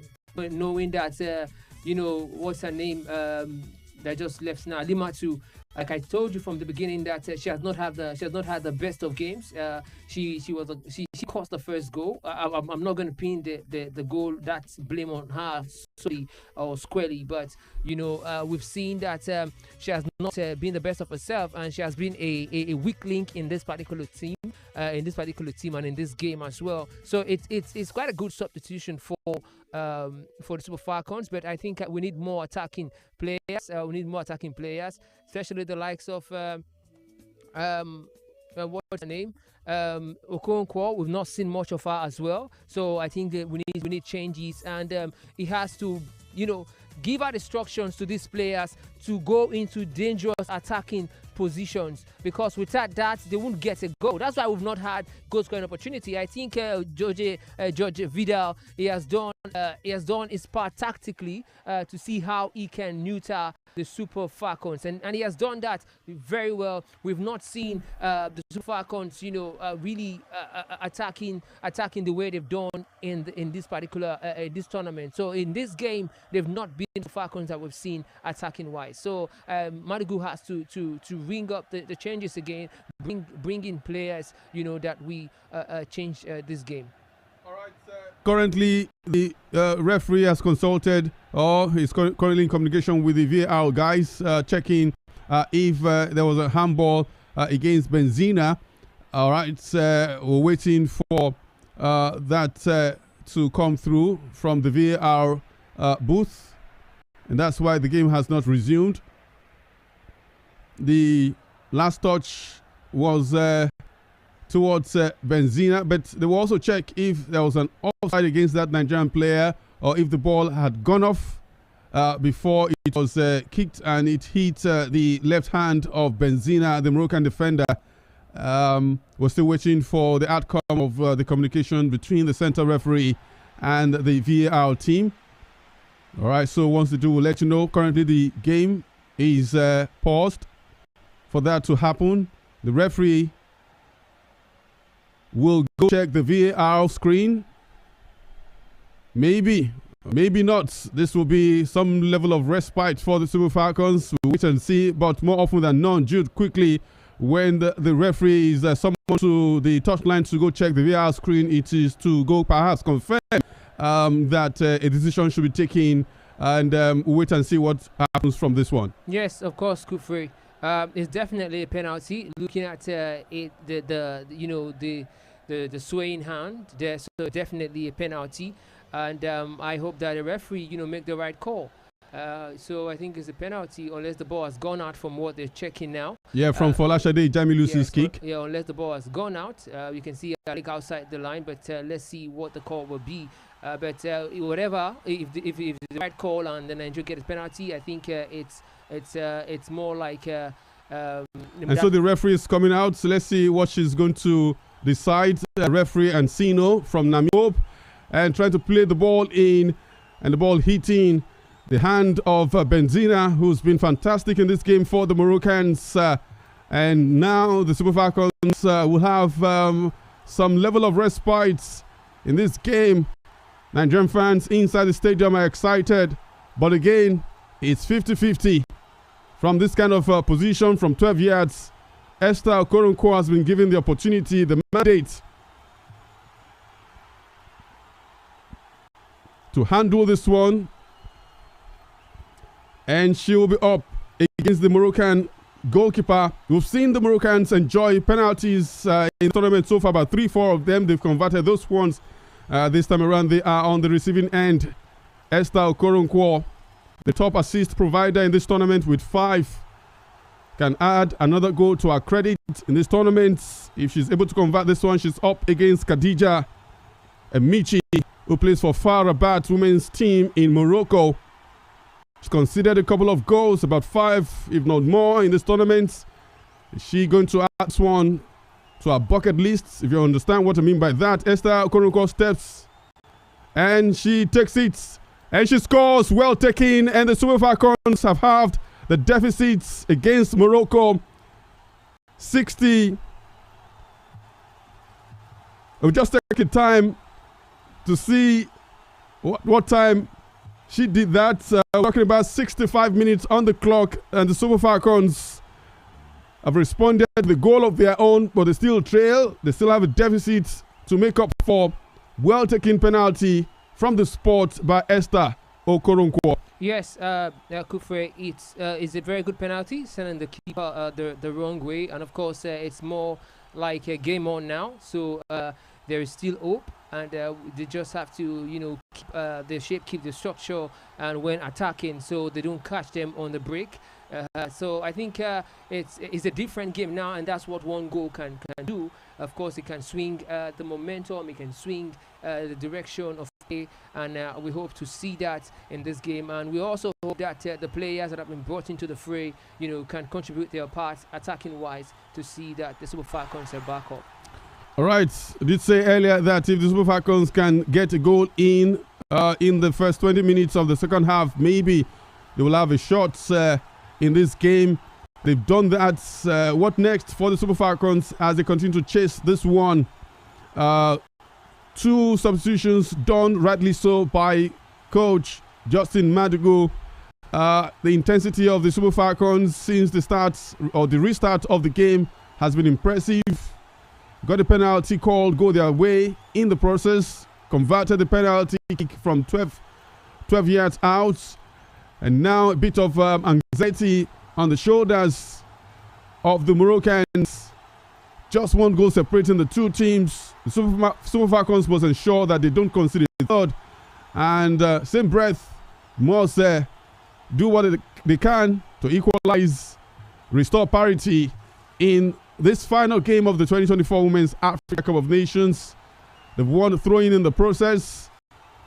Benzina was being fantastic for Morocco, committing that infringement to give the Super Falcons a lifeline into this game. 66 minutes on the clock. Rinshola Babajide from the left side. Across blocked, cleared out by the Moroccans. Nigeria winning that one. Losing it in the process to captain Ghislaine Chebak. This is Morocco. Abiodun Deborah. Osinacho Hale in the center circle. She won't release the ball. She does to Folashade Ijami Lucy. One of the contributors of that first goal for the Super Falcons of Nigeria. Since the Super Falcons are awake, Rashida Ajibade trying to go for a long one there. Folashade Ijami Lucy sent one in, blocked, nodded out of danger by Benzina. Always the player there to clear the line for the Moroccans. Not sure if that is a tactical one. Rashida Ajibade, she's got two Moroccans on her. She crosses the ball out. Well cleared by the Moroccans. Pressure on the Moroccans as we speak. If the Super Falcons can continue the way that they've been playing in the last 5-10 minutes, perhaps they have a shot in the remaining minutes of this one. Well done by Tosin Demei. Deborah Abiodun. Mitchell Alze back to Demei. Ashley Plumter will touch this one. She releases the ball to Abiodun. Ohale. Center circle. Press the ball toward Rashida Ajibade. Not cleared well by the Moroccans. Aloze trying to play on captain Rashida Ajibade. But that was just too much. But there was Folashade Ijami who will quickly run to that one. And the Moroccan finding it difficult to clear lines. She does. Msudi beats Aloze in the process. Chebak exchanging passes. Here they come once again, the Moroccans. 4 against 5. From left to right, quickly the ball has transitioned. Ozuari kicks one. Feebly done. Straight into the weight hands of goalkeeper Chiamaka. And I don't say Jude. The Moroccans will always pose a danger to the defense of the Super Falcons. Yes, Kufre, you know, the Moroccans, Super Falcons rather, in the last 10-15 minutes, they look like a different team. And I think the goal actually, you know, has woken them up. And the loose passes, again, is still a concern for them, for the Super Falcons team. But they must watch it while they attack. The Moroccans are very quick with the ball. You can see how they move quickly with the ball. And every time they get the ball, they find themselves in dangerous positions in the half of the Super Falcons. So they have to watch it because they have players who have pace, who they are very quick with the ball, with movement. So they must watch it. And while they are in search for the equalizer. All right. Moroccans trying to regroup. I'm sure that the technical crew for the Moroccans will be looking to see what they can do. Esther Koronko, well done there. Jennifer Chegini, Shola Babajide seems to have sharpened the attack of the Super Falcons. Jennifer, shoot, blocked. Another shot there by Ashley Plumter, but quickly the Moroccan was there best. That was an anxious moment for the Moroccans. They are on the back foot right now, soaking in the pressure. A long one from Ashley Plumter and straight to Khadija Mrichi, goalkeeper of Morocco. Right. Justin Madugu back in instruction from the touchline, telling his players to quickly fall back and defend. Plenty expected from Super Falcons with 20 minutes left in regulation time. Will they have their full way back, restoring parity or not? Can they win it even from position? The Moroccans are busy on the touchline, looking to effect their first substitution. Super Falcons winning possession of the ball. They are counter-attacking the Moroccans. This is Esther Koronko. And she has an opportunity. Esther Koronko, what does she do? And it's the goal!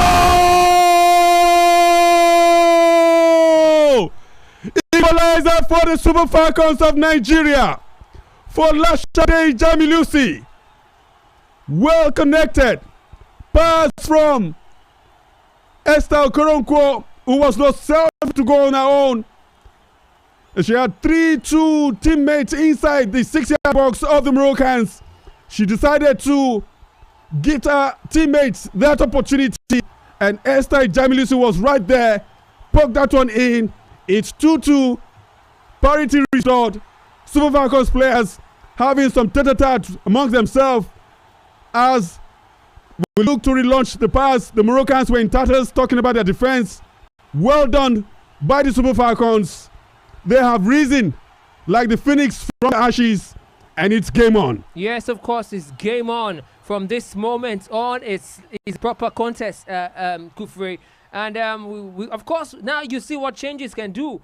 Chejine coming in, and Okonkwo looks more alive now after the penalty. She has been taking the game to the Moroccan defensive players or defense line, and of course it's looking like a game of two halves. The Nigeria, they have to seize this momentum and see if they can add one more goal and be in the lead position. Now the Moroccans are they're at the back foot now, and this is what we're talking about: bring in the players, go all in. There's all to play for in this game right now, Kufri. You can say that again. The Moroccans are falling as we speak, like a pack of cards, but here they are. You can't rule them out. They are very incisive when they're attacking, but seems that the Super Falcons now have an antidote for them, dispossessing them even in their counter-attacking strides. It's 2-2 in case you just tuned in. Welcome to Champion 90.7 FM live studio coverage of the final game of the 2024 13th edition of the Women's Africa Cup of Nations between the Super Falcons of Nigeria and the Atlas Lionesses of Morocco. The Moroccans won the first half 2-0, and the Super Falcons went into halftime, regrouped, came back unchanged, and now as we speak they have restored parity. It's now 2-2 between the two teams, and it's all to play for. Go hard or you go home, a song, an Afrobeat song says, and that seems to be what is ringing in the consciousness and even subconsciousness of the Super Falcons players, both on the pitch and on the bench.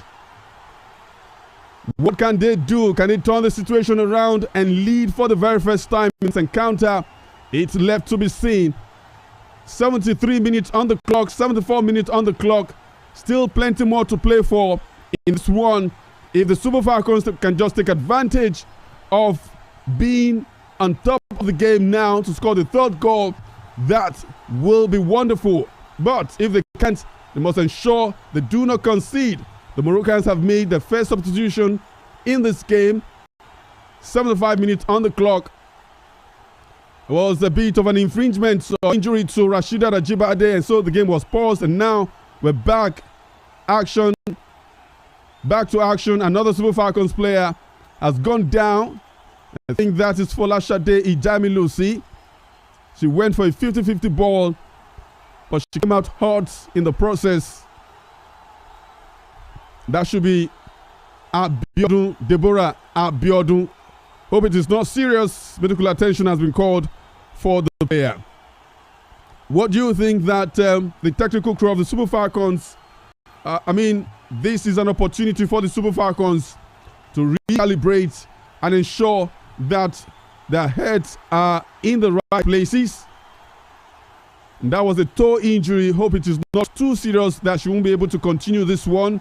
She's been a marvelous revelation for the Super Falcons in this tournament. Like we said earlier, didn't start this tournament in the starting 11, but from when she was given the opportunity to play, she's taking that opportunity with two hands and she's flourished. The Super Falcons defense must learn how to clear the lines effectively. Perhaps learn from Benzina, who's done that fantastically well for the Moroccans. Clear your lines effectively, out of danger. And that's why they are defenders. Throw into the Moroccans, not far from the 18-yard box of Nigeria. El Haj, jersey number 17 for Morocco, takes a short one towards Chebak. El Haj, Ashley Plumter, nutmegged by El Haj, but quickly Rinshola Babachide comes to rescue. Esther Okoronkwo dilly-dallies, tries to send an up one there to his teammates. They concede, throw in.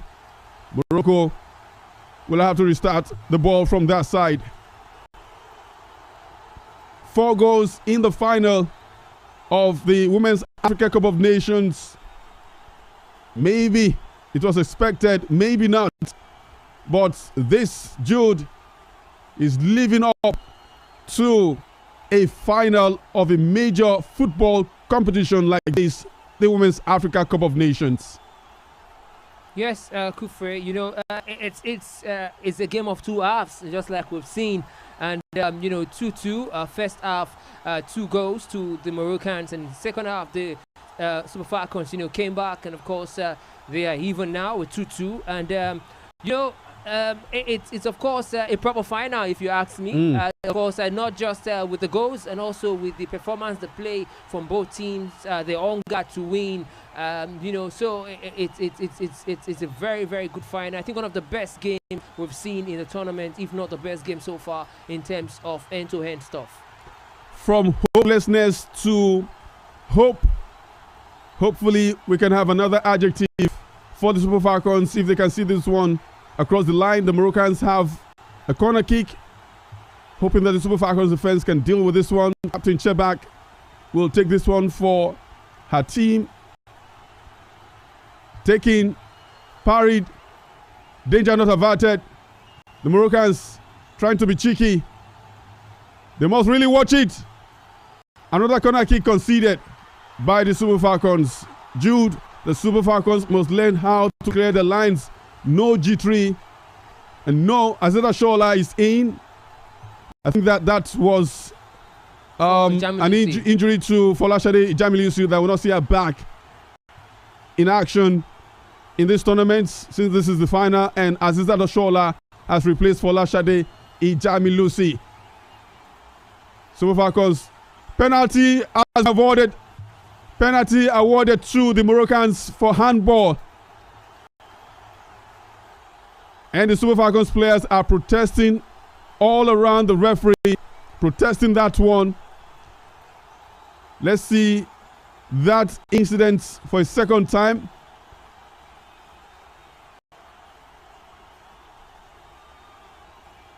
Seeing it for the second time. Tosin Dimei, actually the ball touching a hand. Jude, right decision, wrong one. You think VAR will be called into this one? The Moroccans have a penalty awarded to them. Yes, of course. Like I told you, it's the game.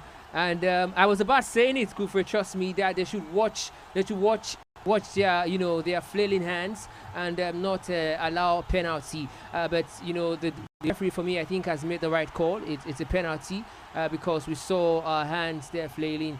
And so the ball eating the hands is a penalty. So let's hope and see what happens, afterwards. Second penalty conceded by the Super Falcons in this tournament. The first was to the South Africans in the semi-final, and that was well converted. And for the second time, Chiamaka Nadozie would try to stop this one. The Moroccans have the opportunity of going ahead for the second time in this one. Opportunity for a third goal. Captain Ghislaine Chebak.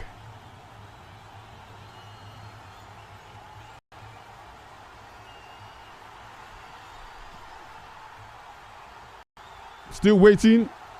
I think the VAR, Chebak has not gotten the green light to shoot. Still waiting for reports from the VAR booth. So we're waiting on referee Ancino. 80 minutes on the clock. We're still waiting. That incident is still being checked by the VAR. I'm sure Nigerians will be hoping on a tiny piece of luck that goes their way. But let's see what the outcome of the VAR check will be. Chebak is still waiting anxiously. Chiamaka as well behind our line. Nigerians all around the world watching this game and following our live studio coverage of this one as well. VAR check is still on.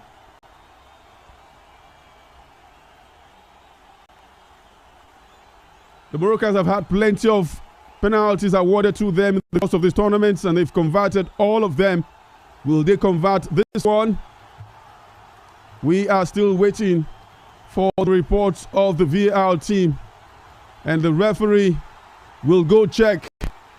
The referee will go check this one. Jude, what does this mean for a penalty that has been given? It's a penalty. It was supposed to be a penalty handball inside the 18-yard box, but VAR is supposed to uphold that. But for the referee to go to the screen to check, might just be for a cancellation. We're not sure, but the referee Encino from Namibia is in front of the VAR screen, going to check. Because I think her hand looked close to our body there. Her hand looked close to our body. Okay. So it might just be that it will be cancelled. But let's see what happens. That's why you have to be very, very mindful when you're in the 18-yard box. You have to keep your hands behind, because you know that might just be an advantage to the opponent. So let's wait for the referee's call to know what's the decision that they've reached. All right, sir. She's done looking at the screen after multiple plays, and she's coming back to the pitch, anxiously waiting for what she's going to decide. And after checking, no penalty to Morocco. It's going to be a drop ball. The blushes of millions of Nigerians, and not just Oluwatosin Dimei, have been saved by the VAR. So when you're in touch tomorrow, hopefully the Super Falcons would have won. You should give thanks for the VAR coming to the rescue of the Super Falcons in this one. And so, it's game on for Nigeria and Morocco. As far as this final is concerned, 84 minutes on the clock. Of course, we wasted a lot of time, almost 5 minutes during that penalty incident. And of course, subsequently the VAR check. But as we speak, it's 84 minutes. 6 more minutes, and Jude, I've noticed that about 35 minutes before that penalty incident, the Moroccans seemed to have taken advantage of the possession, and they're pretty much doing that right now. I don't know what you have to say to the gameplay of the Super Falcons right now. Well, Kufre, I think from what I'm seeing, the game is even, and the game is kind of balanced. The game is balanced. And I just want to quickly say this, Kufri, about the referee. We spoke about the referee not being influenced earlier on in the week. I think the referee's having a good game, not just because of call. I've been looking at the game and the decision that she has made. There are times she has a lot of possession to go on, and there are times she's also, make some calls. The referee has been really fair, and I think it was the right decision for her to pick to be the officiator for this particular final. She has lived up to the expectation and also of this game, and we for the Super Falcons, I think it's more like they've been awakened, they've been aroused from their sleep. So far, we've seen some players, come into action, and we might just be seeing, two players down there, Ashley Plumter and the goalkeeper of Morocco. It was a long free kick sent in by Esther Okoronkwo. And Ashley Plumter was the Nigerian player who went for that one. And the goalkeeper of Morocco coming out as well to connect with that one. Both of them are down. I think what hit is Ashley Plumter. She's not been able to move, but she's very, very good. But let's take a second look at that one. She touched the ball. She touched the ball with her head, and it was the hand, I think so, of the Moroccan goalkeeper that brought Ashley Plumter down. I don't know if the VAR would check this one, but from the replays that we've seen, that was a blow from the goalkeeper to Ashley Plumter's face. Medical attention for both of them, and both players are on their feet. I don't think the referee will check She has the captain of the Super Falcons, Rashida Ajibade, in front of her, telling her to at least tell her VAR colleagues to check that one. But the referee seems to be explaining to her that it's not enough for her to call on her colleagues in the VAR room to check that one. And so it appears that action will continue in a bit. Throw into the Super Falcons of Nigeria. Mitchell Alozie takes that one, a long throw inside the danger zone of the Moroccans. Echegini, Oshola, the ball back to Mitchell Alozie. She's brought down. Free kick to the Super Falcons of Nigeria. Yes, good free. I think they are living up to the moment. The Super Falcons, we've seen a lot of them, stepping up. More like different players from what we saw in the first half. Yeah, exactly. So we've been asking ourselves, where have you guys been? Have you kept this spirit? So they've come out, the second half with this fight and with these, they're highly spirited. I think that goal, that's what we talk about, a goal. That goal actually, work something up in them, and that's what we're seeing, what we want to see to the end of this game. A nail bites in hand. That's what it's looking like right now. And it's a goal!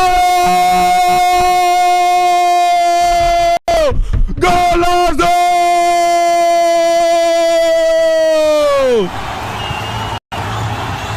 For the first time in this game, the Super Falcons lead. Jennifer Echegini connecting with a free kick from Esther Okoronkwo. From the dead, the Super Falcons have risen and they lead by 3-2 with few minutes before the end of this final game. The Super Falcons of Nigeria, woken up by the spirit of Nigeria, and now lead against the host nation from 2 goals down. 3-2. What a remarkable second half from the Super Falcons of Nigeria. The Super Falcons of Nigeria are up and running. Well played from Esther Okoronkwo. Well connected by Jennifer Echegini, the Paris Saint-Germain women's player who came in the second 45 minutes and has got the job done for the Super Falcons. Nigeria 3, Morocco 2. Jude, I've lost my voice. Yes. What a comeback! What a comeback this has been, Kufre. The never say never attitude of the Super Falcons. And of course, now they just have to make sure that they, just stay composed, stay stay calm. Yeah, make sure that they wind down the clock. They do that perfectly. And, what a good assist too from Okoronkwo. In this second half, she has been a different player for the Super Falcons. And I'm so excited that the Super Falcons are leading with just few minutes to the end of this game. 90 minutes on the clock. Now, let's see how the Super Falcons will manage the remaining minutes of this final game. The Moroccans are not happy that Mitchell Alozie is down at off. They have been dealt back their own medicine. Yeah. And they do not have stomach for that. And it's a true injury to Mitchell Alozie. She's been attended to. Of course, we saw the Moroccans, even in the first time, they were leading 2-0, trying to manage the situation, falling at every opportunity, and now they do not have the stomach to receive their own medicine. We're seeing the goal once again. Well taken, beautifully taken. Just 2 touches. Esther Okoronkwo with a free kick. Jennifer Echegini with the final touch, beating the goalkeeper, perhaps the tallest goalkeeper in this tournament. But height failed her, even after her defense equally failed her. What a remarkable comeback for the 9-time champions of the Women's Africa Cup of Nations, the Super Falcons of Nigeria. 6 minutes added time. Yes, 6 minutes has been added, and we are in the first minute of the 6 minutes. Distraught on the faces of the Moroccans. The Super Falcons must ensure that they defend their lines very, very well. And yes, Chiamaka and Nadoze coming out of our lines to pluck that one off the air.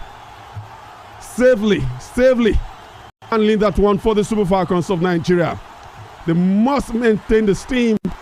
They must ensure that their heads are in the right places. Manage the ball very well. They should not be in a hurry to even go and score a fourth. Commit the Moroccans. Yes, commit them to make infringements, to commit fouls, and that way they can manage the game. Substitutions, Jude, is another way of managing the remaining 4.5 minutes of extra time. Yes, Kufri. But as it is now, I think with the players on the pitch, we can do with that, and let's see what happens. He has to, the coach has to wait for the time to run, for him to bring in some players just to manage the game and also to see off this tie. They are almost there. The time is ticking. They are almost there. They just have to be composed, not lose focus. They just have to be composed, not lose focus, and just watch the game. I just like to say substitution. That's what we're seeing now, Kufri. There's a change now, substitution, and of course it's Michelle Ozier coming off. She has played a part. She has been fantastic in this second half, and of course we are hoping that the Super Falcons will end this game with a win. They've done their bit, to win. They've done their bit, of course, to win this game. And they've come back from 2 goals now to lead. And so I think they have what it takes, to just wind down the clock, maintain composure. If opportunities to add to the goal happens, then of course we'll be seeing that. All right, double substitutions effected by Justin Madugu. 3 minutes of 6 minutes added, played. Super Falcons of Nigeria 3 minutes to glory, 3 minutes away from coming from the dead to win the 2024 Women's Africa Cup of Nations. Here they go, here they come. Aziza Shola finds no one in particular, and the Moroccans will clear their lines. Moroccans still trying to defend. The Super Falcons must ensure that they work their socks off to maintain the momentum and allow the status quo to remain. Here is Babajide Rishola. She's been an added step. Can he score for?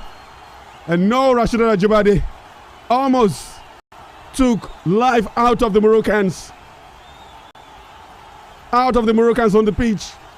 The ones inside the Olympic Stadium. Those within the Moroccan territory. And those outside of Morocco with that one.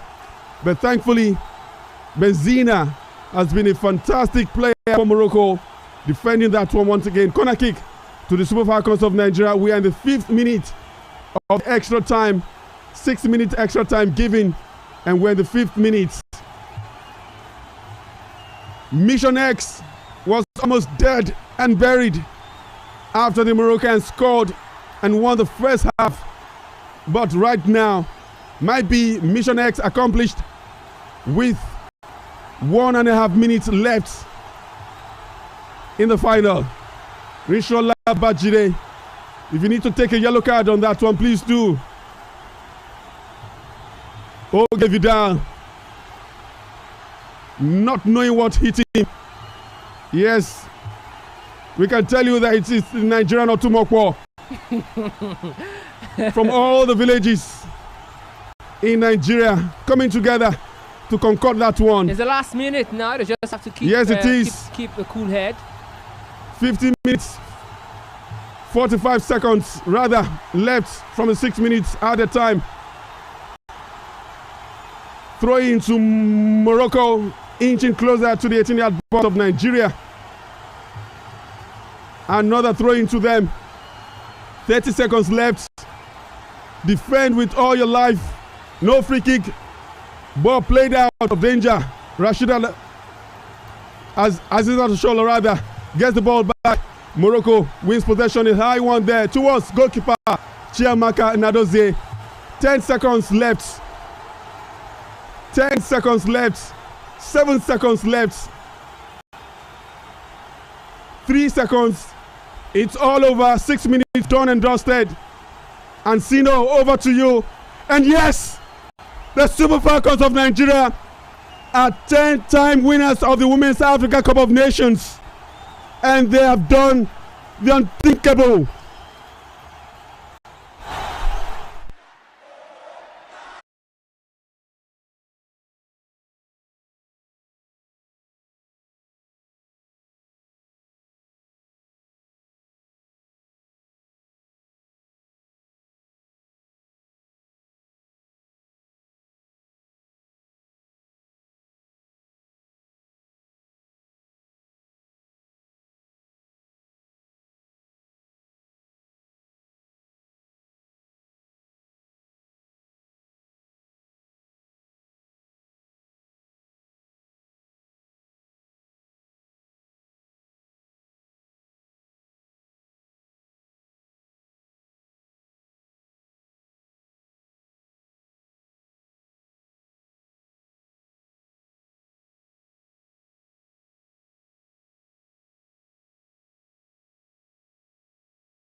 Who them be? Who they breed? Nigeria they carry last. Nigeria they carry last. Patakpatana draw. But this time around, it's a win for the Super Falcons of Nigeria. As a matter of pride, the federal government of Nigeria must declare next week, all through next week, public holiday. I must say, Jude, I'm so excited. Yes, I am too. Unbelievable. I am too, Kufre. I never thought the Super Falcons would pull this one off. I am too, Kufre. I am. You know, it's a good fight from the Super Falcons. They fought like champions. Almost considered dead in the game.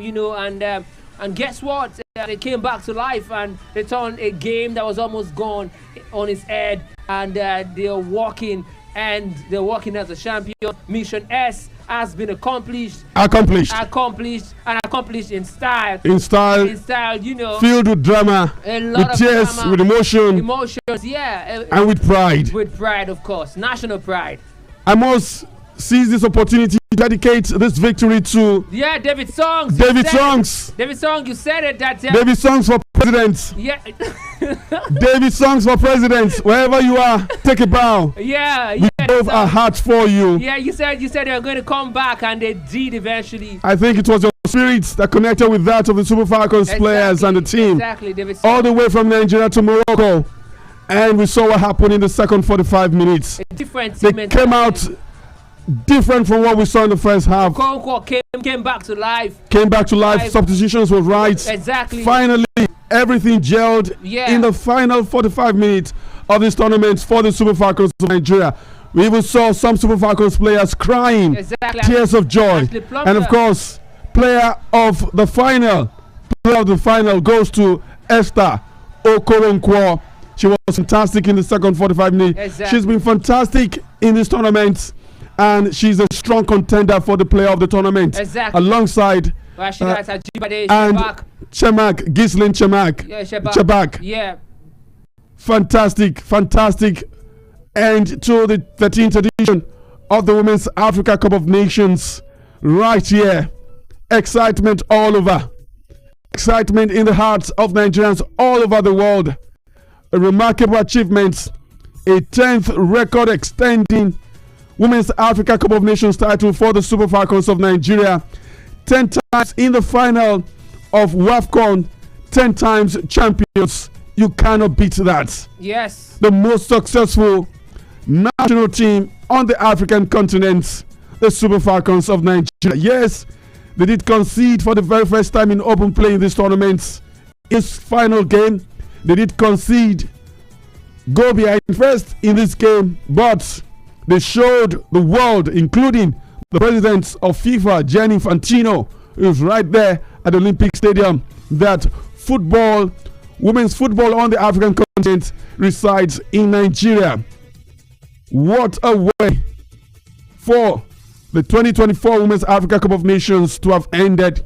Of course, the organizers are getting the stage ready for medals, the medal celebration and ceremony and the trophy handover to the Super Falcons of Nigeria. It was only fitting, Jude, that the conquerors of the defending champions, the team that dethroned South Africa, should win this tournament, and it's pan out that way, the Super Falcons of Nigeria. Yes, Kufre, of course, they needed to beat South Africa, who were the defending champion, for them to emerge as the new champion, Kufre. The true queens of African women football take back their throne with a hard-fought victory, and that's what we witnessed yet today. They weren't going to go down without a fight, and that was what we've seen in this game. True champions, worthy champions, and of course they stamped their legacy 10, Kufre. No one is coming close, no one is touching them. They are far off. Like I said earlier on, Kufre, they've conquered African football, and truly they have conquered African football. They've made African women football their personal fiefdom, and I don't think anyone is coming close anytime soon, Kufre. No one can come close. It's going to be long shots. Equatorial Guinea were the first to dent the invincibility of the Super Falcons way back. But Equatorial Guinean football, women's level, has not been the same for a very, very long time. South Africa also had a bite of pride and the joy of African women's football some years ago, 2 years ago, right here in Morocco. But now the Super Falcons are back on their throne. The throne belongs to the Super Falcons Nigeria. But again, let's talk about the Moroccans. They've done remarkably to invest in women's football from nowhere. They've been consistent, the most consistent women's national team on the African continent in the last 3 years, 4 years. They've invested heavily. The Royal Football Federation in Morocco, led by Lekia, done so well in investing in women's football, and we can see the results. Fantastic infrastructure, beautiful stadiums, motivation for the local women's league, and the result is the fact that the women's national team of Morocco, the Atlas Lions, have made it to the finals of the last two editions on home soil. In 2022, they lost to Morocco, and this time around, they, from nowhere, have lost to the original champions of the Women's Africa Cup of Nations, the Super Falcons of Nigeria. They can take consolation in the fact that they've been the most consistent African women's national team in the last 2, 3, 4 years of the Women's Africa Cup of Nations. Yes, Kufre, I think I think they are on the right path. If you ask me, they're on the right path. When you look at how they've fared in the past two editions, getting to the final and ending as runners-up, I think apart from losing in the final, what they should take home as a positive is that is a measure of progress. How far they come progressively in the African women tournament. So I think that they're doing the right things, and it's just a matter of time before they get what they've been aiming for. The Moroccans, everything they're doing, everything right, and we can't deny that in the coming years, they of course will see plenty of progress. Look at how far they've come in terms of infrastructure in the game, and in terms of look at the manager, the coach rather, that they've brought in as well. So they're making the right call, the right decision, and just a matter of time, Kufri. I think they'll get it right and they'll get the title that they've been desiring. Of course, when we started the live broadcast of this from the 8 o'clock hour, one of the things we did say, one of the sounds we did play for you was that of Coach Justin Madigo when he said that for every scenario of this final match, they have a response for it, and based off on what happened in the second half, perhaps it was a reflection of what he said, or perhaps a coming to life of what he said in the pre-game presser yesterday, and perhaps you can give it to Justin Madigo. Perhaps in the books or in the eyes of Jude Achilles, all the sins of Justin Madigo forgiven with what the girls showed, the tactical reality and interpretation or execution that the coach deployed in the second 45 minutes was seen. A very beautiful African lady carrying the new Women's Africa Cup of Nations title to the stage. Yes, and it will be the hands of the Super Falcons who will touch this for the very first time. The Women's Africa Cup of Nations title 2024. Yes, 2024. This competition was supposed to take place in 2024, but it was shifted to 2025, and that's why we call it the 2024 edition of the Women's Africa Cup of Nations. All right, so we're waiting for the medal ceremony, trophy ceremony. First will be the Moroccans, but again, congratulations to the Black Queens of Ghana, who defeated South Africa yesterday. Penalty shootout. It ended 1-1 after extra time, and 1-1 after 90 minutes. The Ghanaians should have won that on the death, but they couldn't. But penalty shootout, and Ghanaians defeated South Africa. Congratulations to them. Very excited to have won bronze in this competition.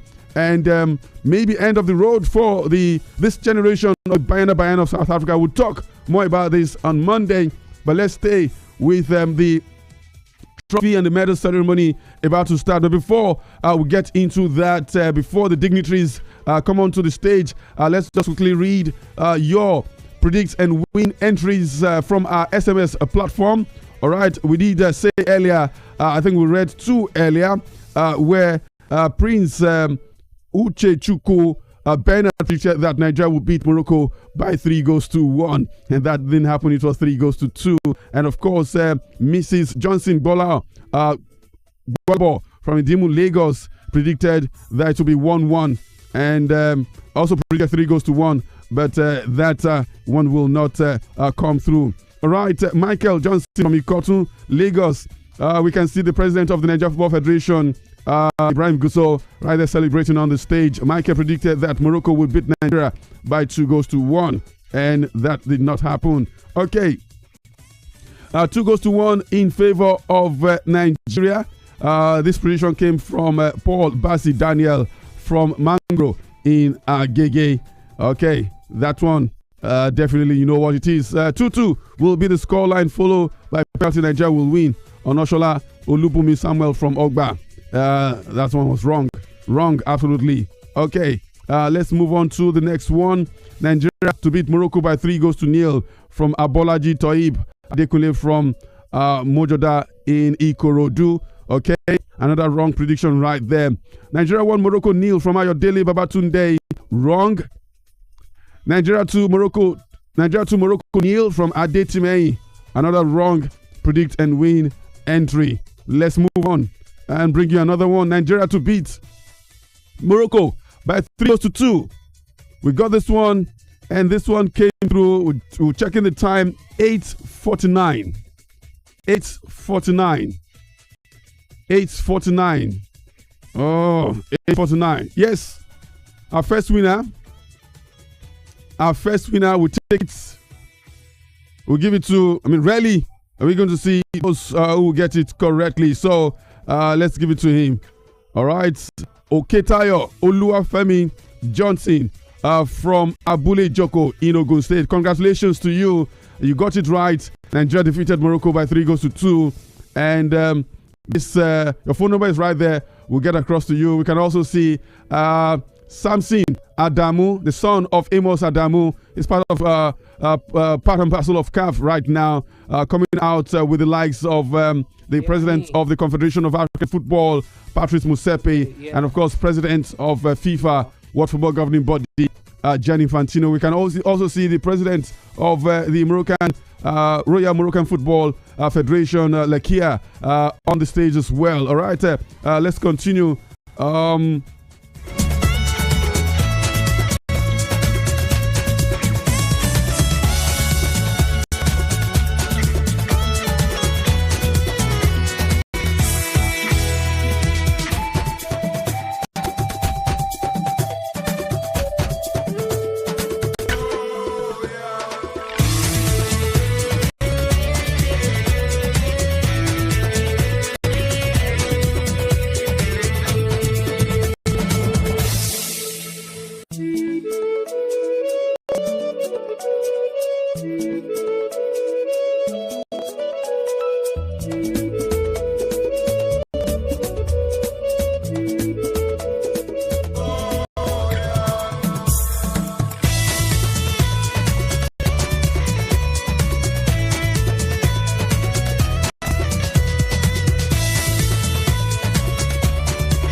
All right, Chiamaka Nnadozie, in spite of conceding twice in the final, she's been awarded the best goalkeeper of the 2024 Women's Africa Cup of Nations in Morocco. Congratulations to Chiamaka Nnadozie. She's taking a picture with the president of the Nigeria Football Federation, Ibrahim Guzo, right there. She's the best on the continent. Yes, and she has come out as the best in this tournament. Ghislaine Chebak has come through as well. We're waiting to see Golden Boots, yes, top scorer of the 2024 Women's Africa Cup of Nations, Ghislaine Chebak. Yes, top goal scorer. Congratulations to her.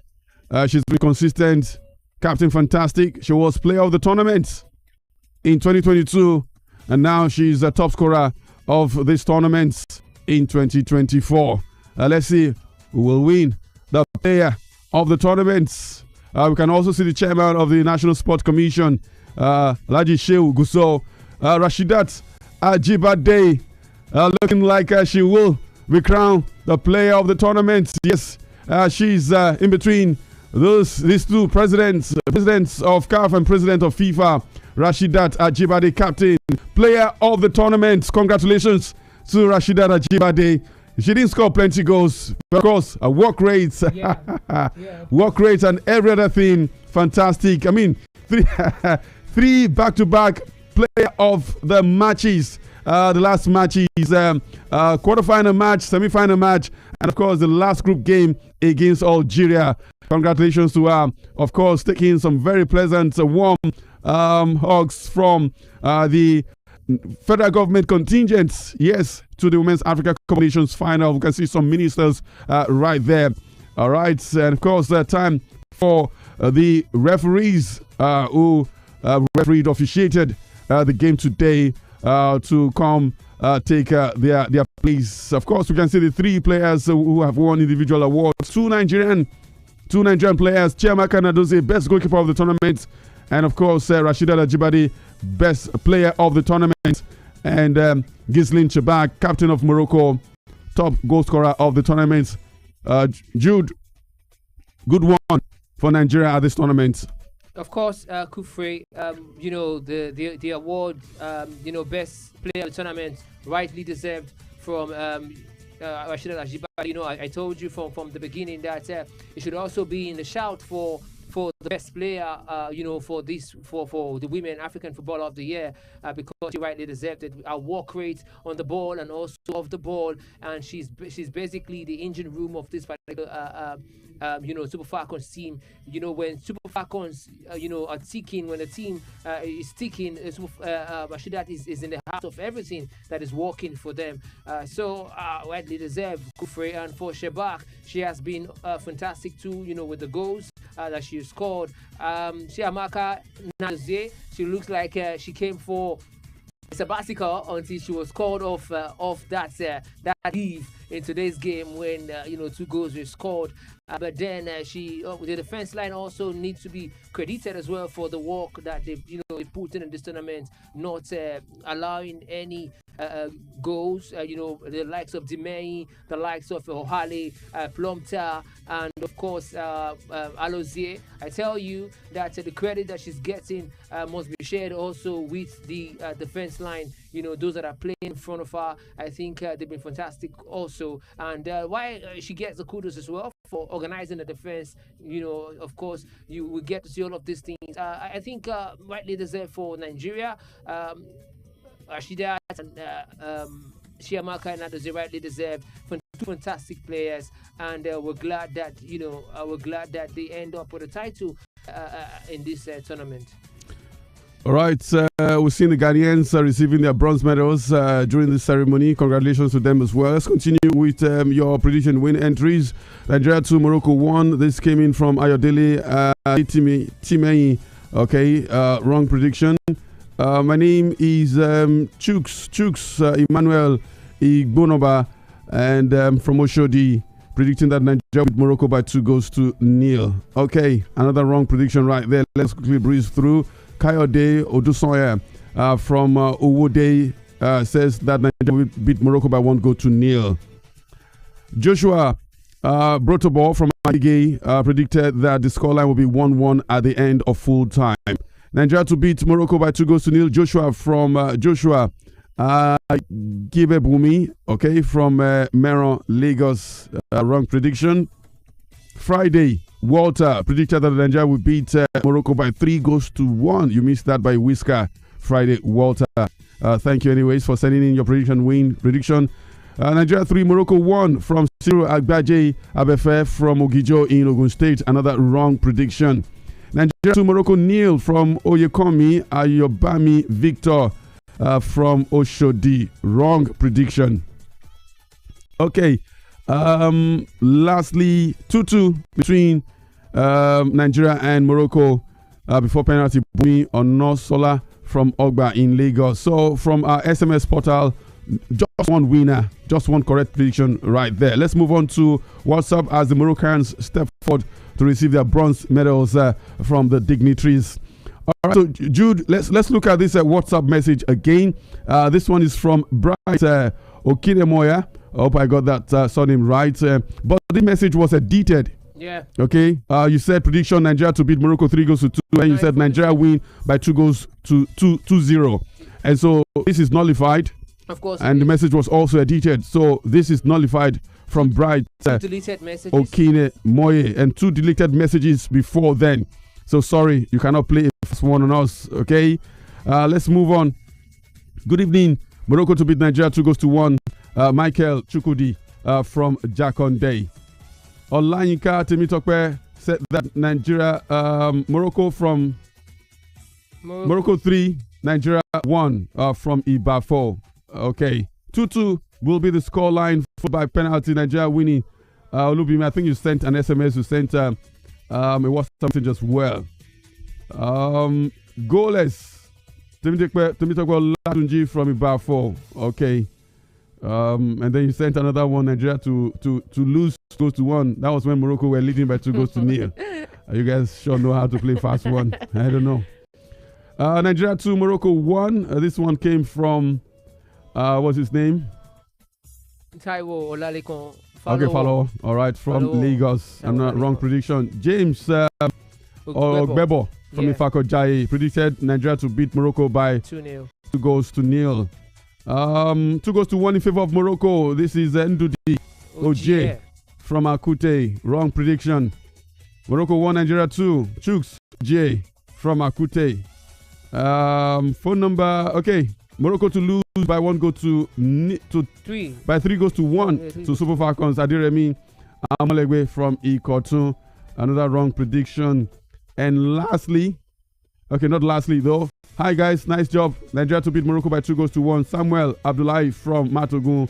Another wrong prediction. Okay, so there you have it. Just one winner. Just one winner today. What's that his name again? What's his name? Just one winner from our prediction win 50,000 naira. Don't think that we're going to give you the whole 50,000 naira. Yeah, the name is Oketayo Oluwafemi Johnson from Abule Joko, Ogun State.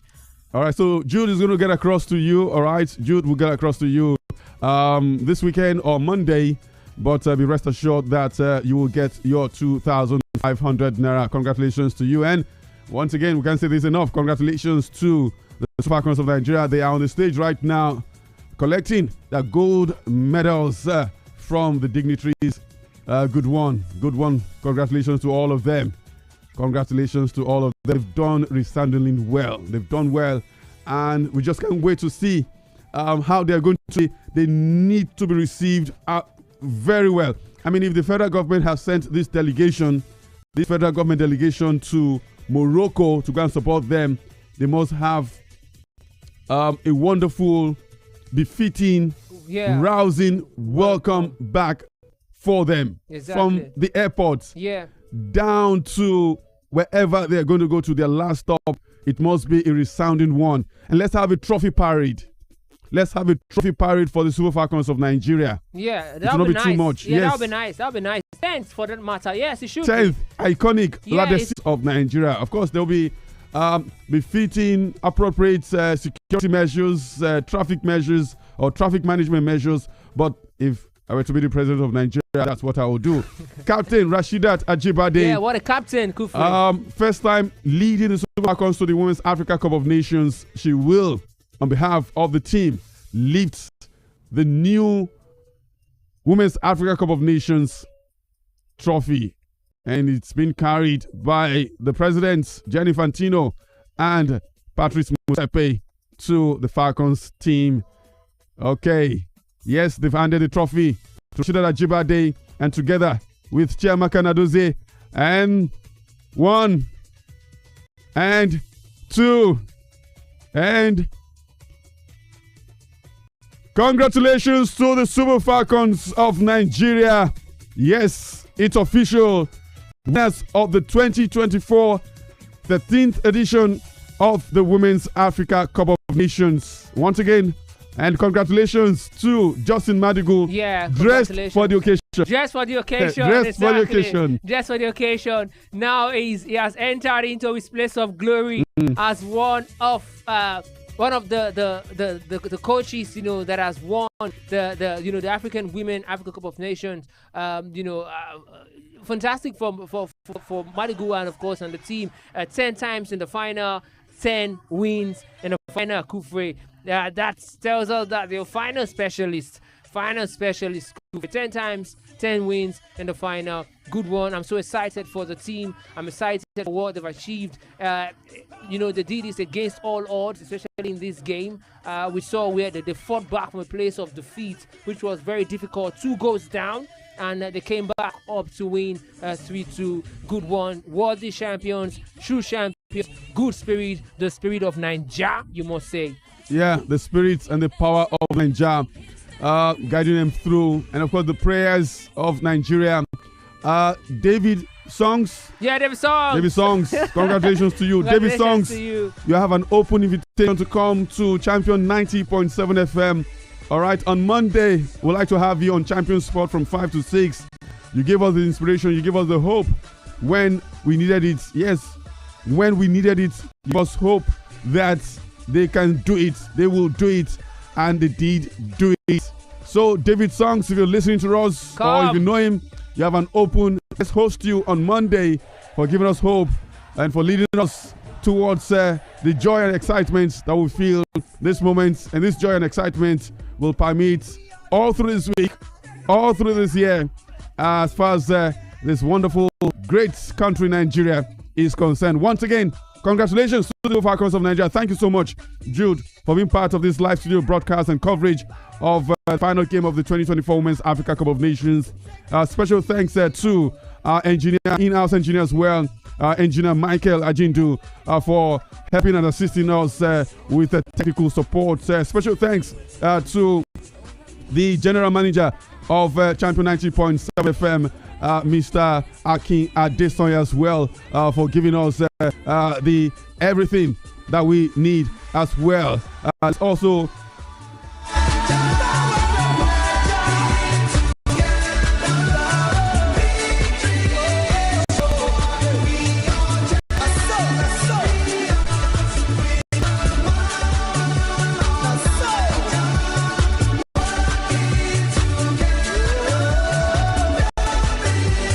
and of course, we definitely cannot end this broadcast without giving resounding gratitude to Prophet Peter Abiola Adebisi. He's been our rock. Yes, we know God is our rock, but right there, he's been our inspiration, our motivation, our rock, and our chief supporter. And let me just chip in, the 50,000 naira pool came from him. Yes, came from him. And we are very excited. We're very happy to have you, sir, having our back right here on Champion 90.7 FM. Once again, we dove our hearts for you, Prophet Peter Abiola Adebisi. I'm sure you're excited wherever you are with our live broadcast coverage of this final game from the live studios of Champion 90.7 FM. Plenty more to come from this workstation as far as the 2025-2026 football season is concerned. Watch this space. We have so much in line for you. Yeah. My name is Kufre Ekpe, the CCC on the MIC. Waza.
There's power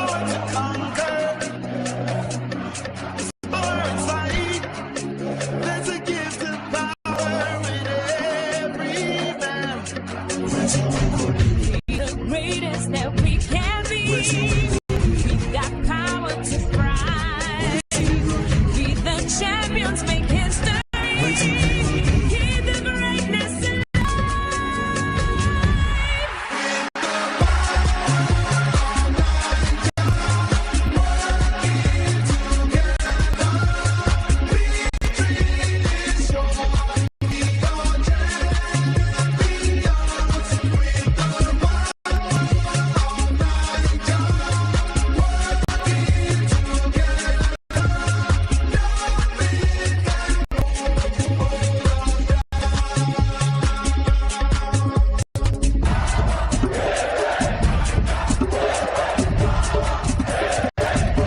The world is a stage, and we are the players. There's nothing there, nothing there to fear, no. There's a drop of greatness in all of us. No one can beat, oh. Power of Niger, that's so. We're taking the lead, oh. And with greatness we are unstoppable. Show the world what it's meant to be. Show the passion and drive. Break the record, make history. We're the greatest alive.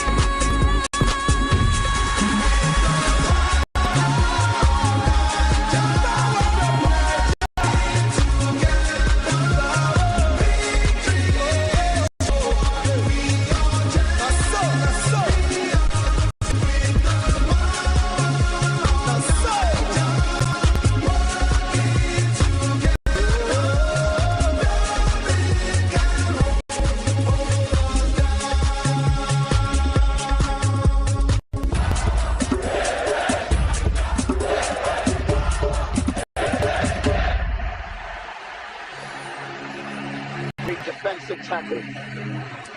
And there's no telling with these Nigerians. And he gets it to the 18. And he gets the, oh my goodness, what a goal!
Be the greatest that we can be. We've got power to thrive. Be the champions, make history. Be the greatness alive.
And there's no telling with these Nigerians.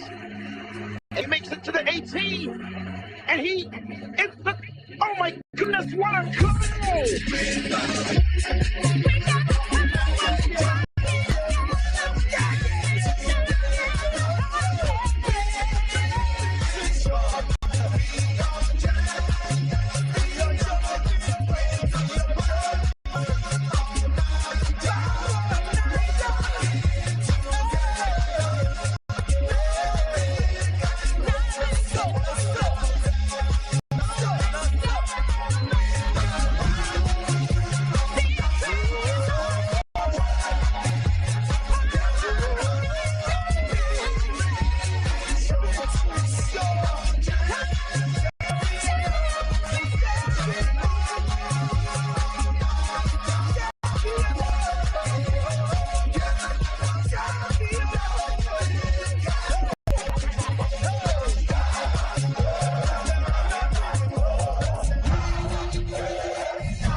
To be the best, number one and nothing less. Lead me to my destiny. I have waited patiently. I have vision, oh I believe.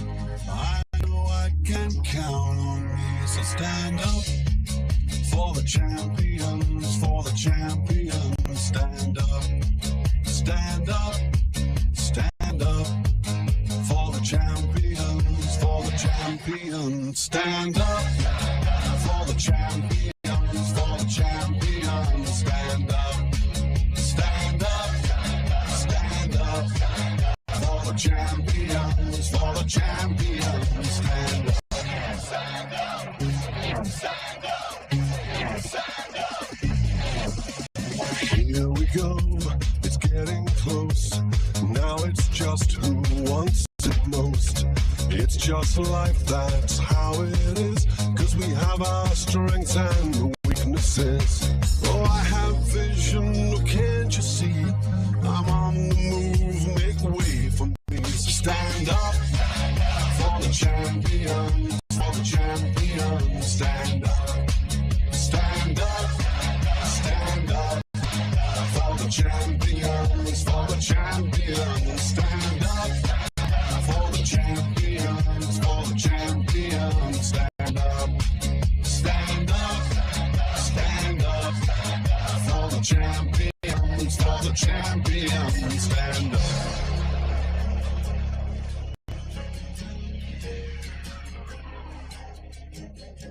And when I fall down, I have to pick myself back up. And when I fall down, I have to pick myself back up. And when I fall down, I have to pick myself back up. And when I fall down, I have to pick myself up. Stand up for the champions, for the champions. Stand up, stand up for the champions, for the champions. Stand up, stand up, stand up for the champions, for the champions. Stand up, stand up for the champions, for the champions. Stand up, stand up for the champions, for the champions. Stand up, stand up for the champions, for the champions.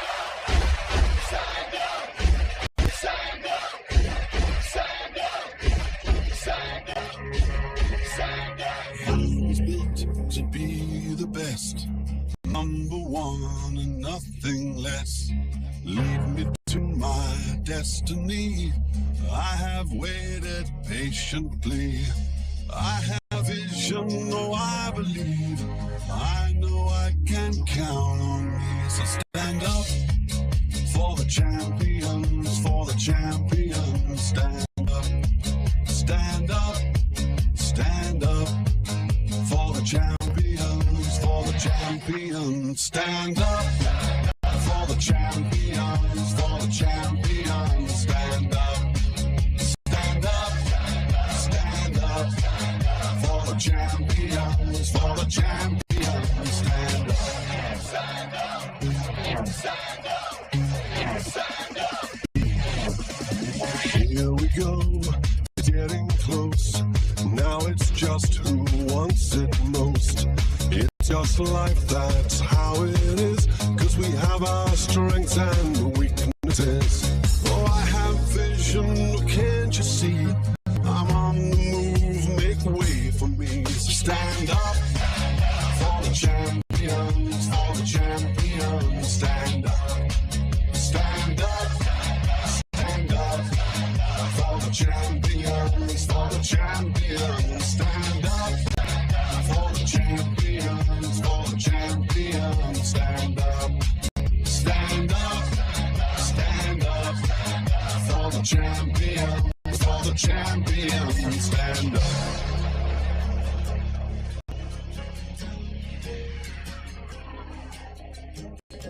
And when I fall down, I have to pick myself back up. And when I fall down, I have to pick myself back up. And when I fall down, I have to pick myself back up. And when I fall down, I have to pick myself up. Stand up for the champions, for the champions. Stand up, stand up for the champions, for the champions. Stand up, stand up, stand up for the champions, for the champions. Stand up, stand up for the champions, for the champions. Stand up, stand up for the champions, for the champions. Stand up, stand up for the champions, for the champions. Stand up. I was built to be the best, number one. No matter the stage, there's still room for greatness. No matter the stage, there's a bit of greatness in every man. There's power to rise, there's power to conquer, there's power inside. There's a gift of power in every man. Be the greatest that we can be. We've got power to thrive. Be the champions, make history. Keep the greatness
telling with these Nigerians.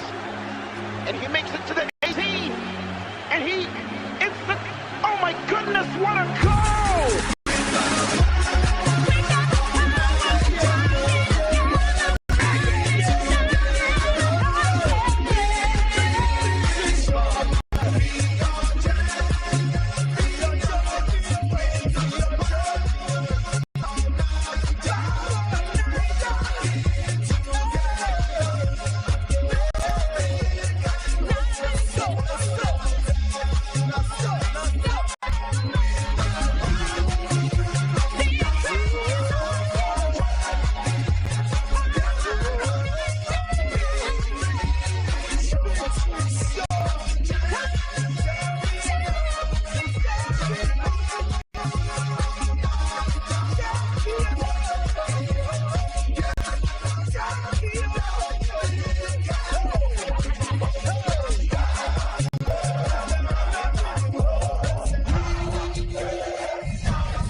No matter the stage, there's still room for greatness. No matter the stage, there's a bit of greatness in every man. There's power to rise, there's power to conquer, there's power inside, there's a gift of power in every man. Be the greatest that we can be. We got power to thrive. Be the champions, make history. Keep the greatness alive.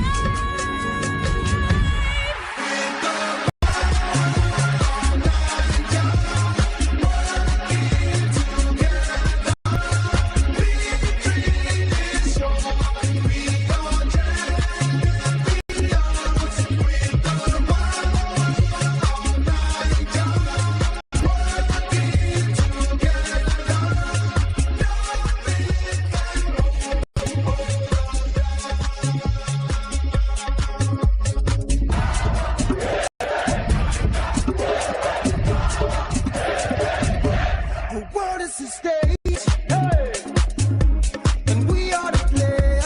There's nothing they have, nothing they can say, no. It's a drop of greatness in all of us. No one can beat, oh. The power of Niger, that's so. We're taking the lead, oh, and with greatness we are unstoppable. Show the world what it's meant to be. Show the passion and drive. Break the record, make history. We're the greatest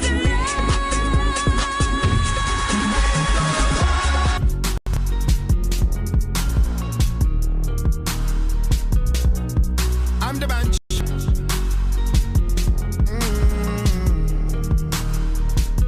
You only have one life to live. If you're lucky, then you might get two. I was down, so down, took the hit. Was a miracle that got me through. I've seen the world, paid my dues. Got plenty of scars, but nothing to lose. Tonight, I'm on top of the world, in front of the crowd. Smoking air, look at me now.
number one and nothing less. Lead me to my destiny. I have waited patiently. I have vision, oh I believe. I know I can count on me. So stand up for the champions, for the champions. Stand up, stand up, stand up for the champions, for the champions. Stand up for the champions, for the champions. Stand up, stand up, stand up for the champions, for the champions. Stand up. Stand up. Stand up. Stand up. Here we go. It's getting close. Now it's just who wants it most. It's just life, that's how it is. 'Cause we have our strengths and weaknesses. Oh, I have vision, can't you see?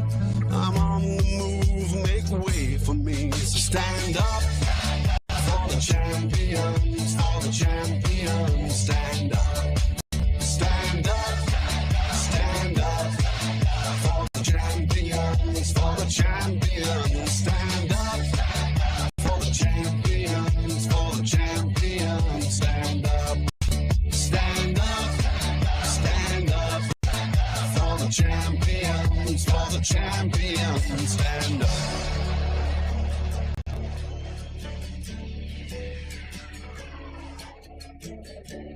When I fall down, I have to pick myself back up. And when I fall down, I have to pick myself back up.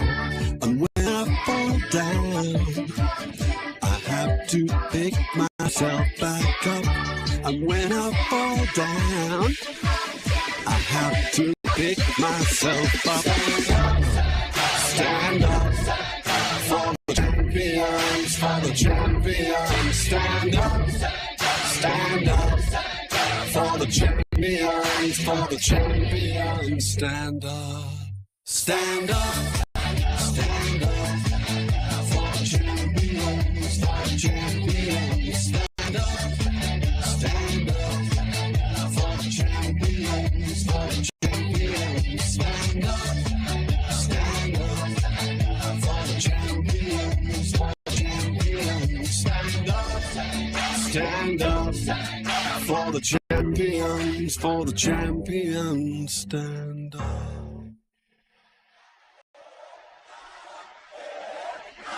No matter the stage, still room for greatness.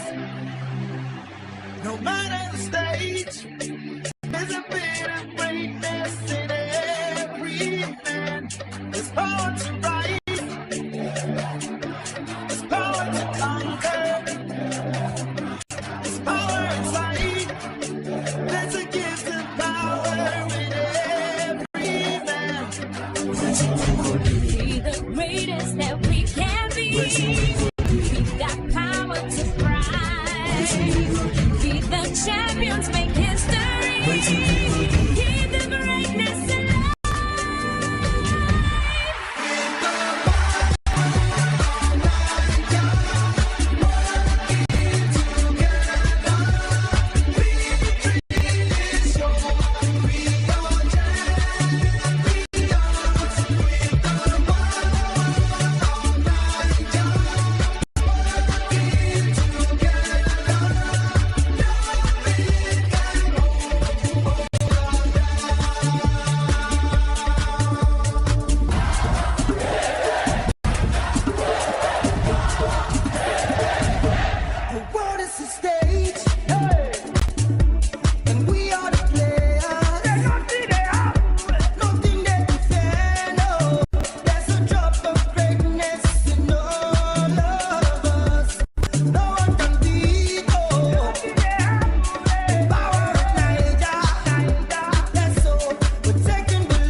great defensive tackle.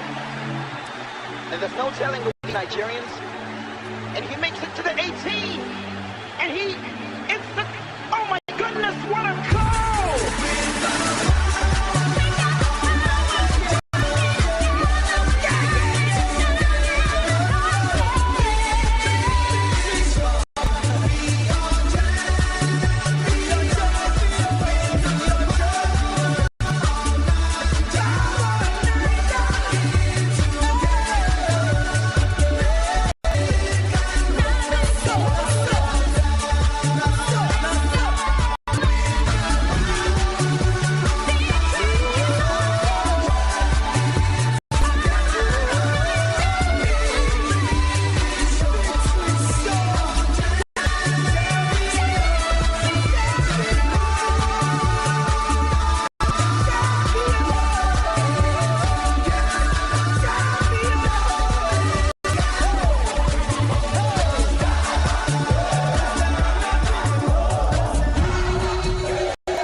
And enjoy music that touches the soul and moves the body on Champion 90.7 FM. Discover and enjoy music that touches the soul and moves the body on Champion. Discover and enjoy music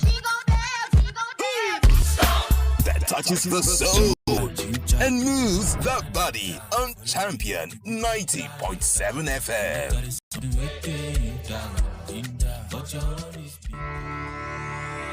I was built to be the best, number one and nothing less. Lead me to my destiny. I have waited patiently.